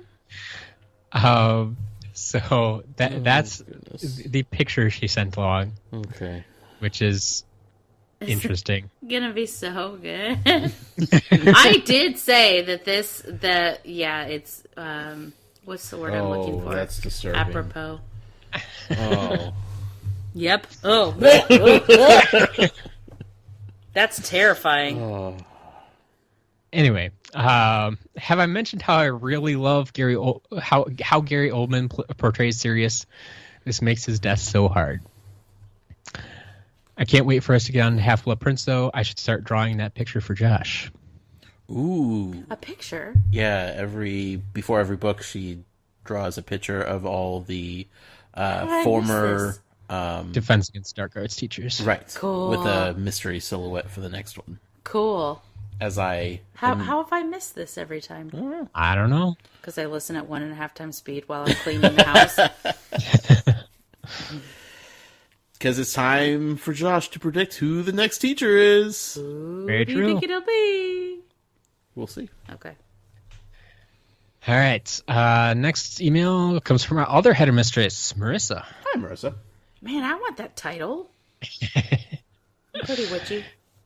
Says, hi guys. I don't have a lot to say Hi, since Marissa. I haven't been able to watch it. Matt knows my excuse. Is it a good one? It better be a good one. She was on vacation Didn't bring her movie along with her because she wasn't expecting us to watch it so soon. Oh, Yeah. we did jump ahead, didn't we? Yeah. Sorry, that was my fault partly. How did she type up this email? Wait, Um, probably what? maybe on her phone? Yeah. It's just amazing what you could watch these days on your phone. I know. She told me she was gonna. She was looking into Amazon getting, does like, have it, so if she has Prime, she could have streamed it. Streamed iTunes, Yeah. Netflix. it. There Chew are up her options. data while she's on vacation. She said, I do, however, have an anecdote that I read in an interview with someone from the film crew, Okay. and this is something I don't think I have ever necessarily heard before, but it's interesting, definitely, if it's true. You know how after Sirius is taken by the veil, which I didn't think, which I didn't like. I think it should have been solid, not translucent. I'll agree with you there. Mm-hmm. But we see Harry screaming. They made that part of the movie silent because the actual audio was too agonizing and real to justify putting in the release. Huh. I've tried to find an unmuted version, but I haven't been able to yet. I needed that agonizing though. Yeah. It's interesting. Yeah. I never even. My brain just went. I never. I needed that just to feel how he felt. Huh. And I'll get to it in another email soon, but there's another reason I think it should have been in there too. But anyway, she finishes up with, sorry about the lack of squid tentacles, Josh. And if Val is there, hi Val. Hi. Can't wait to start Half-Blood Prince. Same. Actually, ooh, there's a typo. So when people abbreviate stuff like Harry Potter, a lot of times they just put HP, fine, whatever. Sure. And the book titles they like to abbreviate because everybody does. But she just abbreviated this one HPB. Like I read it as Half-Blood Prince, but Half Prince Blood. Prince Blood? Yeah.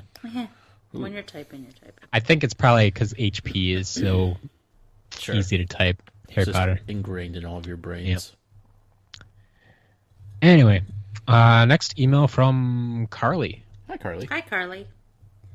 Says, hello, Josh and Matt. This is Carly, your 9-year-old Hufflepuff friend. Cool. And she revealed a little something that I didn't know, Josh. Ooh. I'd like to thank you for the seagull posts you've been sending me. I love how they're not owl posts, but seagull posts. I look forward to getting them each month. What? Look, I have a special connection with the people that get my letters. I see you doing the owl posts, but I never question what you do in them, and I never read them before they go out. How cute. Matt doesn't even know. Get out of here. So sorry, Matt, there are no Ravenclaws in my family. We have 5 Hufflepuffs, 1 Gryffindor, and a Pop that's a Slytherin. The Order of the Phoenix is my least favorite book movie because of Dumbridge. I think Half-Blood Prince is crazy because there's a huge plot twist, but it also makes me sad. You're so lucky to have gotten a tweet from JK. I look forward to listening to you guys whenever I can. Thanks, Carly. Next email. We have almost two. We have 1 9-year-old and 1 8-year-old that's about to be a 9-year-old, and I cannot imagine them ever listening to the podcast and like writing in. Yeah, we have a couple of like 9, 10, 11-year-olds that write in fairly regularly. Yeah. These kids are on their game. Yeah. I love it. I'm very impressed. Also, I feel like our kids need to step their games up. They all have iPhones too, so it's not like they don't have access to awesome podcasts. There you go. It's free. Next email comes in from Cody. Hi, Cody. Hi, Cody. Says, hey guys, I've been listening to this podcast for over a year now, but I'm just emailing for the first time. It's about time. Just want to let you guys know that I appreciate all you do. This podcast always puts me in a good mood. It's good to know that there are still people experiencing the magical world of Harry Potter for the first time. Being from Mississippi, you often find that many families won't allow their children to read the books or watch the movies. Sometimes people take the conservative, I consider myself conservative, but they can take this conservative thing a bit too far. My stepdad wouldn't let me see the movies when I was a kid. He thought it was of the devil and would mess me up. Even though I'm Christian, I have always disagreed with this view. I believe it's completely okay to read and watch Harry Potter, no matter what you believe spiritually or politically. I love this fictional yet magical world to the point where I like to think the college I attend is kind of like a mini version of Hogwarts. Many of my fellow students actually wear Harry Potter-related apparel. By the way, Josh, all the Ravenclaws are here. No wonder you don't believe in them. But I'm Hufflepuff, too. I think everyone should experience Harry Potter for themselves. Everyone should come to know Dumbridge just so we can hate her together.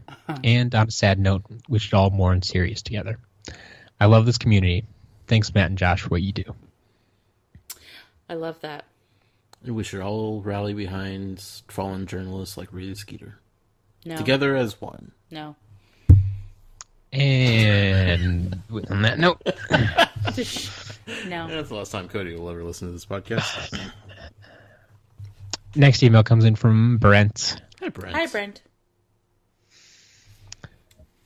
Says, Dear Matt and the Muggle, that was awesome. You may not think so, but I did. It was so much fun watching the movie with so many of my Tales from Gajatala friends, including you guys. Also, I've made no secret, Order of the Phoenix is my least favorite book. To clarify, it's not that I don't like the book, it's just in a ranking, something has to go at the bottom. And for me, it's this book. But now let me tell you why Order of the Phoenix is my favorite movie. Number 1. In the book, angry teenage Harry was over the top annoying. I found it hard to relate. In the movie, it's just the right amount of anger, and I got it. I could relate. It made sense to me.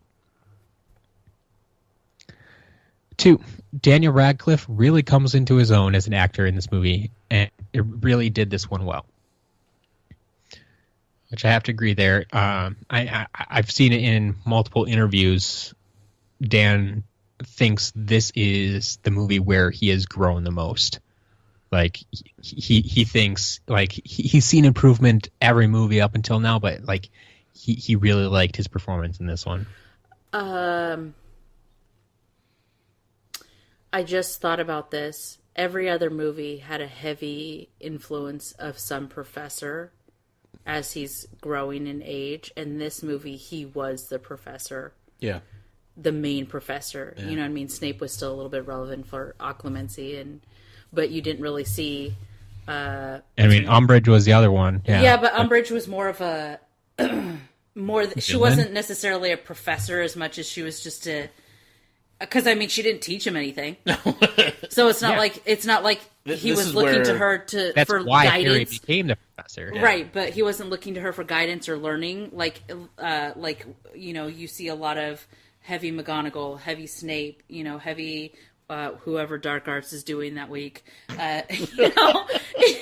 You don't see. But this movie, Harry was the professor, so he was super heavy in that aspect. So for him to come into his own makes 100% sense as an actor, also as the character, because it's all on him. He is the movie's always been about him. The whole franchise is about him. But this one is him.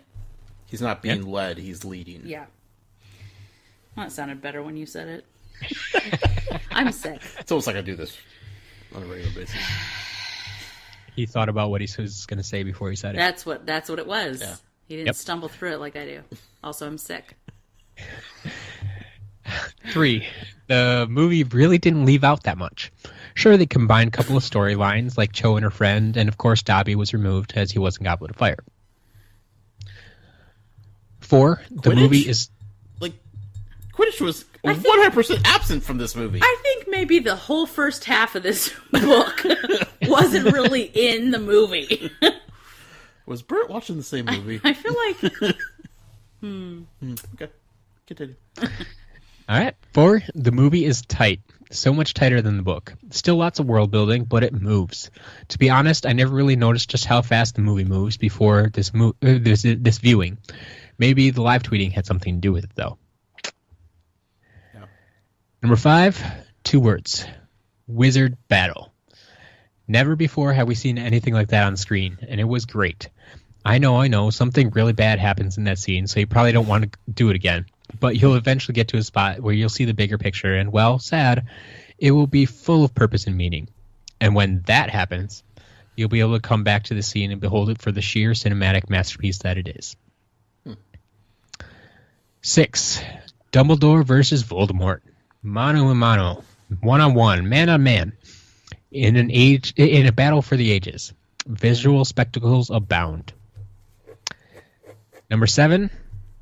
The giant squid. Oh, wait. Never mind.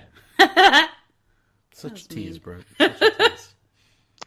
In short, I really enjoyed this film. From a filmmaking standpoint, from a Harry Potter standpoint, etc. But now, from my favorite movie on to my favorite book. I was pleasantly surprised to hear so many of my fellow Tales from Godric's Hollow community members share my love for Half-Blood Prince. And not only that, but the opening chapter of Half-Blood Prince might just be my favorite chapter in all of Harry Potter. Gives you something to look forward to. We're reading it in about 30 minutes. We are? No. No, it's bedtime. P.S. Matt, well, I appreciate you reading all my emails with all the emphasis and punctuation I add to the emails. I have noticed that you often get the inflections wrong. So if you could work on your legilimens and read my mind, that would be swell. Come on, Matt. Step your game up. I thought about just slaughtering that email, but... That's a lot of work. It's really hard to find. Also, I did appreciate, after I was done live tweeting, I went back and read everybody's replies because there were so many of them. Because I wasn't reading replies as I was tweeting because I was trying to watch a movie for the first time. But I did appreciate Brent and so many other people having side conversations based off of the tweets. Yeah. Oh my goodness, this is awesome. Then maybe it's for the best. I don't go back and read. I'll get. That will be. Yeah. It'll stress me out. Plus, I'll be favoriting everything. Yep. Yeah, I'm kind of glad the Twitter counter in the app, it just goes 20 plus. It doesn't keep counting up. You have 20 plus notifications. All right. Next email from Katie. Hi, Katie. Hi, Katie. Hey guys, I just took my final speed test for court reporting school. Woo-hoo. Waiting on the results is always the worst, especially when you find out they got a 94.6 or something when you need a 95. Ooh. But luckily, I have Harry Potter goodness to distract myself. Movie 5 was the only movie I actually went to the midnight showing of. My friend Lydia was with me, and our group played Harry Potter 20 questions while waiting in line like a bunch of dorks. It was great fun. I want to play that. I think the actress who played Umbridge did a generally good job. I remember Lydia whispering perfect to me the first time she came on screen. But I don't think they wrote her evil enough. But that could just be me. But Ivana Lynch as Luna is just amazing. I love her so much. You may talk on this episode, but she's a huge Potter nerd just like the rest of us. She was recently on a guest on another podcast and talked about how she would want to discuss the books with everyone on the set. She also designed a lot of Luna's accessories. And actually, I'm going to stop there because I haven't talked about this yet. Val, do you know Ivana Lynch's backstory? I'm sorry, I had to go lock the door really quick. What'd you say? I'm so sorry. It's okay. Do you know Ivana Lynch's backstory? Actress who The played girl Luna. who plays Luna?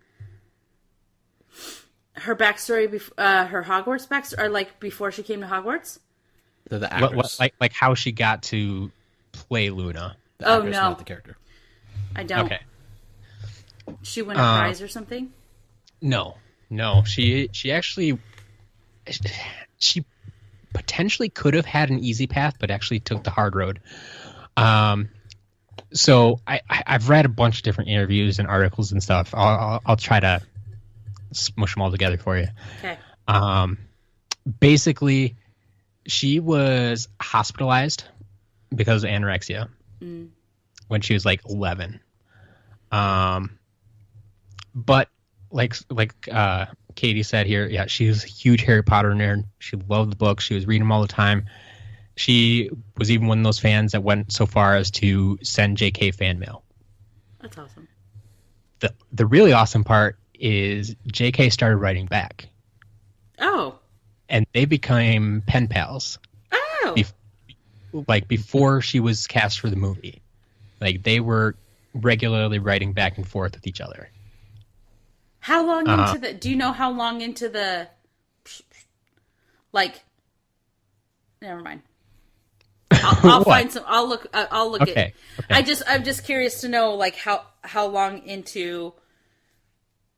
How long had they been carrying on their relationship before she was like, you should try out for this part or whatever? However that I think it was actually a few years. Okay. JK is cool. Yeah. And so, like, she like suggested it to her, and I even read somewhere that JK actually like gave her the name of the casting person to talk to kind of like shortlist her. Cool. But she didn't go that route. She waited and saw an ad for an open casting call for Luna. Had she previously acted? No. Okay. And she beat out 15,000 other girls to get the part. Holy moly! And JK doesn't take the place. She doesn't help with the casting. Right. So when she saw her name on the casting list, like, she had to go back and double check. It's like, is this the same address of the girl I've been writing?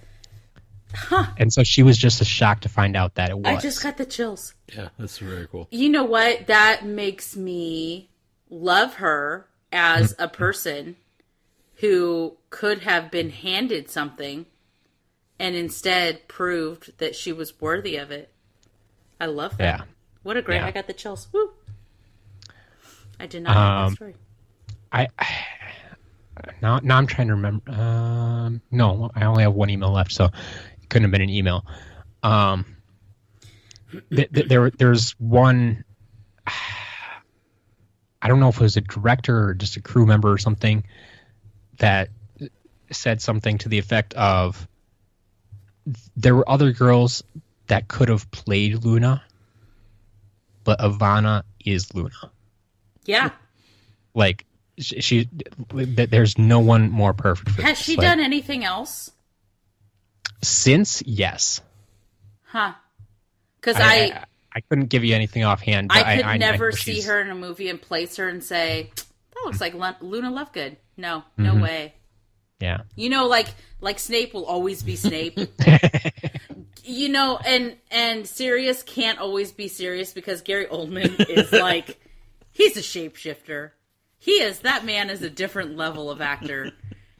But I mean, if he looked like Sirius in another movie, then I'd be like, oh, he looks like, but because he never looks like himself. I don't know what that man looks like in real life. Well, I mean, I'm broke with Lupin because of Wonder Woman. Oh yeah, Wonder Woman was rough to get through. That was rough every time, especially when they put his face on that young body. I was just like, that's not right. Don't do that. You really, what are you doing, Lupin? Yeah, that's cool though. That is really cool. Super impressive. Yeah. As if you needed more reason to love Luna. I mean, I love Luna. Yeah. And I have been so excited to get to this point. And when doing the reading with Josh, like, I tried to read Luna in the way that she is in the movies. I tried to read her in that airy kind of floaty kind of. You want to think ditzy, but you're like, she's not ditzy though. She's not stupid. Yeah. She's just like she's a Ravenclaw, and there's a reason for it. Like, but... you know, so I tried to read her as that, and it was hard for me to do her justice. How about that? I could do Neville with a broken nose all day long without even hesitating, but Luna, I felt like I had to stop and like get into it. You know what I mean? Well, at least now Josh has a point of reference. Yeah. Yep. Thankfully. Yeah. All right. Getting back to Katie's email. So I have to admit that I didn't like what they did with the direct aftermath of Sirius's death on the first viewing. This is because they hadn't invented the technology for blind people to listen to the audio description in theaters. So basically, all I heard was Bellatrix saying the killing curse, a silence, and then sad music. Oh, it wasn't until weird. Exactly. Mm-hmm. It wasn't until I asked my friends afterward that I found out what they decided to do with that scene. They decided to do the scene without sound.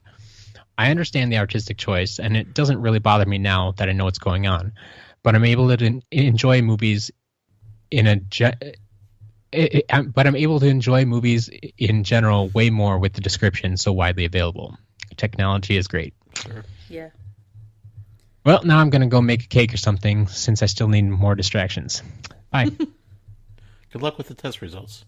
I put that positive energy out into the universe, Katie. You totally got a 96. At least. That's all you're giving her? 96?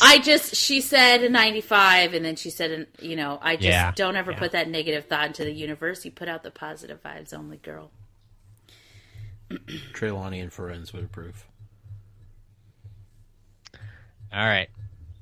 Final email from the one, the only, the unfiltered, because I haven't read it yet because he sent it in during the show.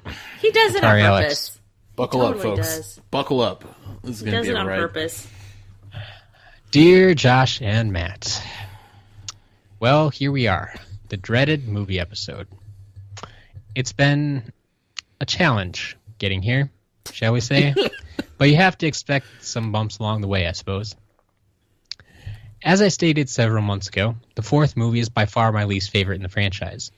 When the fifth movie released in theaters, I still had hoped that they would be able to get back on track with the quality of the first three films to finish out the series strong. Well, this movie is objectively better than the last one, and I would probably say in the top half of all 8 in the main series movies, it's still pretty terrible. Before I rip into this movie, let me give credit where credit is due. First of all, they mercifully truncated most of the Harry Cho relationship drama. I had honestly thought they included the Valentine's Day scene at Madame Puddifoot's in this movie. Maybe it's like a deleted scene on DVD. But thankfully, we are all spared from suffering through that. Yeah. Also, I appreciated the prophecy is only referred to as a weapon once. And it was by Harry, who made an assumption that no one chose to dispel him of. Lastly, I found Harry and Sirius's relationship very compelling. Gary Oldman has way more screen time in this movie than both of the previous two combined. So he has a lot of ground to cover in order to establish Sirius's character to the audience who only watch the movies. Being the incredible actor he is, he does a fantastic job, which of course only serves to make his death an even bigger blow. Still, his subtle facial gestures and interactions with Harry do a great job of establishing the bond between them, which I found enjoyable to watch. Okay, now for the complaints. I don't have nearly as many as the last movie, but I'll run them down as briefly as possible. Harry's Patronus doesn't take a form in the initial scene against the two Dementors. What's up with that? I'm not even responding to Alex's complaints. So just I feel like I want to. Okay, go ahead. Go for it. Okay, so the initial scene, it doesn't take a form when it's going away from him, that makes sense because it's like away from him going towards that Dementor. But when it goes towards Dudley, does it not turn into a stag? I kind of thought it did. It did too. So, which is camera point of view, the one that's going away and chasing that Dementor away is running away. So, of course, you're seeing just like a blob because it's his blur of light, yeah. But he's coming back. You see his face. It's a stag. Now, maybe not his whole body because he's running, but yeah. And it's still a ball of light. Okay, so that's my argument. Yeah. Yeah. I'm now I'm gonna have to go back and watch. Yeah, I feel like I'll go back and watch it, because I did the same thing. I thought, oh, it doesn't look like a stag, but then it came at me, and I was like, oh yeah, it totally does. That's right. Also, things tend to be blurry when they're in motion because they're running, Alex. In my mind, I clearly see something like galloping. Right. Yeah. So I didn't look at that and say, wow, that was pretty weak. Yeah. Also, of all the things to nitpick, okay, go ahead. It's Alex. Yeah. Dumbledore doesn't send his howler to Aunt Petunia, robbing us of the explanation about why he has to go back to the Dursleys. I'll give you that one. Yeah, but it's not really touched on later in the movie anyway, either. It's not like they bring it up all of a sudden at the end. Yeah, I guess not. It's just omitted altogether. So, all right, next. Aunt Petunia doesn't get to show off her knowledge about Dementors. Seeing Harry and Uncle Vernon's reactions would have been funny. 20 seconds of my life. I'm sorry. I'm like super negative on Alex. No, go ahead. This is what he thrives on. Yes. When Harry and the Order leave Privet Drive to fly to Grimmauld Place, Alex, this show is PG. Leave the words out of... I don't care if you censor them. I still can't read them. It is difficult. I get it. So, when Harry and the Order leave Privet Drive to fly to Grimmauld Place, they give no bleep about letting Muggles see them, which makes zero sense given that Harry just got in trouble for using magic in front of a Muggle. The stunning spell, as seen in this movie, doesn't stun the victim. It merely sends them flying into the air like 90% of the other spells in the movie. Yeah, I'll give him that. Yeah, in the movie, they really don't differentiate between the nuances of spells. Yeah. Like, the only ones we get, I mean, okay, Avada Kedavra kills people. Right. Petrificus Totalis, they're petrified. Sure, we see that a couple of times. But yeah, pretty much everything else is like a red bolt of light that sends them flying backwards. Yeah. The movie introduces a new spell that isn't revealed until the next book and actually has a bit of plot significance, which is dope. The question is anybody going to catch that?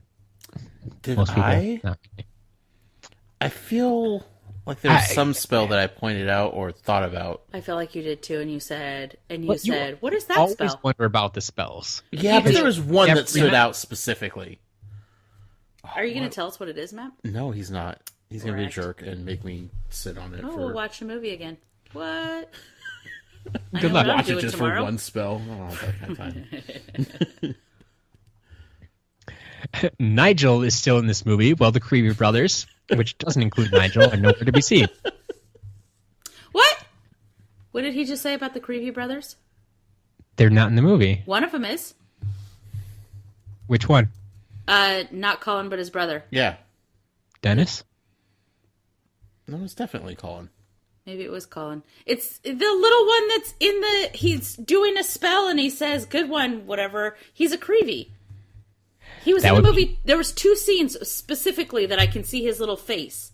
That would be Nigel, which is the amalgamation of Colin and Dennis, who are not in the movies. Oh. Yeah. It's one of those things some director did back a few movies, and they just decided to keep Nigel around because, well, we already cast him. Who knows why they created him in the first place, but... I think I just remember Colin Creevy because the CC. Mm-hmm. That sticks out. So to me, Much better if character. it's a Creevy kid, they all have the same first name. The fight in the death chamber, or whatever it's called, is so boring. It's a mess. I can't follow anything. The only reason I know who I'm supposed to be rooting for is because they conveniently color coordinate their smoke trails. What is that supposed to be anyway? Apparating? That's not fast enough to be considered teleportation, and you definitely can't cast spells or duel with another person while you operate. So they basically just turn into a smoke monster from Lost and fly around and fly around being spooky. Meanwhile, the people who are on the ground just wave their wands willy-nilly, not saying names of any spells because that would be too much work. This is supposed to be the climax of the book, and yet they just turn it into an incomprehensible train wreck. I feel you.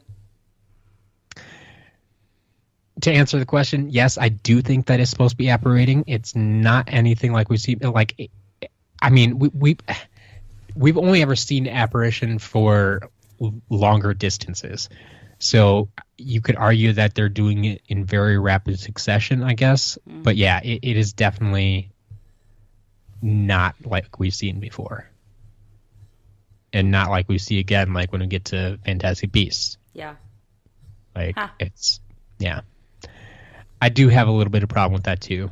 I will go back. Like Brent was kind of defending that. Like he likes those scenes. I think. Yeah. He likes those fight scenes. He likes that we haven't seen it before. And it can be enjoyable, but from a Harry Potter purist perspective, yeah, it's off. Yep. What are you gonna do? Yep. Finally, the moment of Sirius's death comes, and they mess that up too. In the book, Bellatrix hits him in the chest with a spell, and he falls through the curtain and vanishes. In the movie, she hits him with Vada Kedavra and goes into the arch with a non-existent veil, and then he gets all ghostly. There's no mystery, there's no wondering where Sirius went and why he hasn't come back. Just immediate outrage and Helena Bonham Carter's stupid "I killed Sirius" black chant. It's dumb. Yeah. The duel between Dumbledore and Voldemort, while visually spectacular, is over much too soon. And they wrap it up with Harry being possessed, some really weird, rapid editing, and Harry's lame, "I feel sorry for you" line. And that's the lame end of a lame movie. Well, that's all I've got. I'm sure I could have found more stuff to complain about, but to be honest, I was a bit checked out while watching the movie. Plus, you probably get tired of my negativity anyway. Now we can finally put Order of the Phoenix to rest. The next book, oh boy, it's going to be interesting. Fair enough. Thank you, Alex. There you go. Thank That's you, Alex. And thank you to everybody that wrote in, as always. Absolutely. Agreed. Yeah. If you ever have an email, if you've been a long-time listener and have yet to write in, or if you're a new listener and finally catching up, talesfromGodricSilo@gmail.com. Any day, anytime, email box is always open. That's true. For Matt and Matt's eyes only. Got it. I don't think we stress that enough nowadays that, like, you are in sole control of the emails, so I never see all the fantastic spoilers that you guys are sharing back and forth. Yep. Although some people do understand this because you get like emails that tell me, "Just for Matt, don't read this on the podcast." Right. So, like they know that I'm the only one seeing it, but just want to make sure I don't read it. Just in case. Yep. Before we sign off here, we have to announce next week's giveaway. As I said, it's a complete surprise. I have no idea what Matt's going to pull out of the mystery chest of Probably of something prizes. dumb and awesome that I'll want. Probably. You can't win. Matt, what are we giving away next week? This week, in honor of our wonderful Luna, I think it's time to give away something Ravenclaw. Oh. This week I have a Ravenclaw pen. It's P-E-N. Whoa! An actual pin! Yes. I think you guys should just placate me and send me whatever you send to the winner. I should just get one thing of it. Like, you know, you get a pen and Val gets a pen. You get a shirt, Val gets a shirt. Whatever, you know? Just... This isn't just your average pen. It might just very well be the fanciest pen I've ever seen. Ooh. I do love fancy pens. I'm torn on how to describe it because, like, on the website that I ordered from, I'm pretty sure like they just copy and pasted the description from one of them, and I'm not sure it applies to all of them. Like, one of them started mentioning like 24 karat gold and silver. I'm like, I don't know if that's accurate. Whoa. But in any case, it's a fancy pen. Sure. And I'll put some pictures up of it on the site as always. But cool. Yeah, Ravenclaw pen. It's super messed up that just by proxy I can't, like, I didn't do anything to deserve this kind of treatment. Like, I mean, I've been a fan for a long time too. It stuck with me. You're the noob. Like, why do I have to get punished? It's silly. Well, I'm gonna stew in my anger for a minute. Yeah. Make some aliases and write in fake emails. I have thought about this, but the address will tip me. I actually thought about putting in like Holly's address, like my best friend's address in Portland. Is that too close? There you go. Just have her enter and say, just, does she like Harry Potter? No. I mean, there you go. She's... Have her enter and say, just let her know if you ever win, just give it to me. Yeah. It's true. Yeah, but I want them every one. Like, I don't. Except now the problem is you gave me her name. Yeah. I have other friends. I have so many friends. I've got lots of friends. Okay, so unfortunately, no one from the Portland, Vancouver metro area will be able to win. That's baloney. Giveaways, just because. Then I'm never telling anybody about your podcast again. We need to come up with a way for somebody to win that awesome pen next week. Here's what I want everybody to do. Send in an email, talesfromgodricshollow@gmail.com. I want everybody to write in with who the next Defense Against the Dark Arts teacher is going to be. I don't think so. That's not even... Yeah, you can't do that. I need help. I'm so I mean, you're not even going to see the email, so what good is that going to do you? It has literally been a new person every single time that you've never been introduced to. So why do you think somebody's going to be able to just... Why would you think that you could just make up who it could be? I don't know. I want all those good vibes to come into the email box, and maybe I'll get some sort of like... What if it was Fred and George? Treylon. No. They're never allowed back at Hogwarts. Tag team teachers, yes. Amazing. I like it. Yeah, they're out. That'd be super entertaining. No, what I want everybody to do is I want, because of Val's wonderful appearance this episode, and because she is... Sick? Famous? Infamous? I'm not any of those for things. her voices that she does while reading me the books. Not famous. Everybody or talks infamous. about it. No, they don't. In this community. Yeah. I want everybody to write in with which voice they hear in their head most prominently when they're reading through the books. Like, in association with, like, the actual voices of the characters from the films or whatever. Like, when they read the books, which voice is, like, the most... I 100% hear Snape's voice when I read Snape, etc., etc. All right. Yeah. That makes sense? I don't understand. I want everybody to write in an email Yeah, I got that part. with whatever voice is the most prominent voice that they hear inside their head while they read the book of the characters. So like, for me, when I'm actually performing each character, it would be that character. Well, I mean, like... Whose voice from the movie do you most associate with when you read... Or do you hear most clearly when you're reading the book? Yeah. Okay. That makes sense? Yeah, but now I'm trying to answer this question like I am allowed to do that and could possibly win. Well, So, some people think about it. It'll be, easy. Character names. That's all we have to do here. If you want to elaborate in the email, go ahead, but not necessary. Sounds good. Okay. All right. am I reading voices? Right now? No, I can't right now. That would sound terrible. Well, we'll do something. We'll do something with voices. Yeah. I thought you were talking about like when people write in. No. Okay.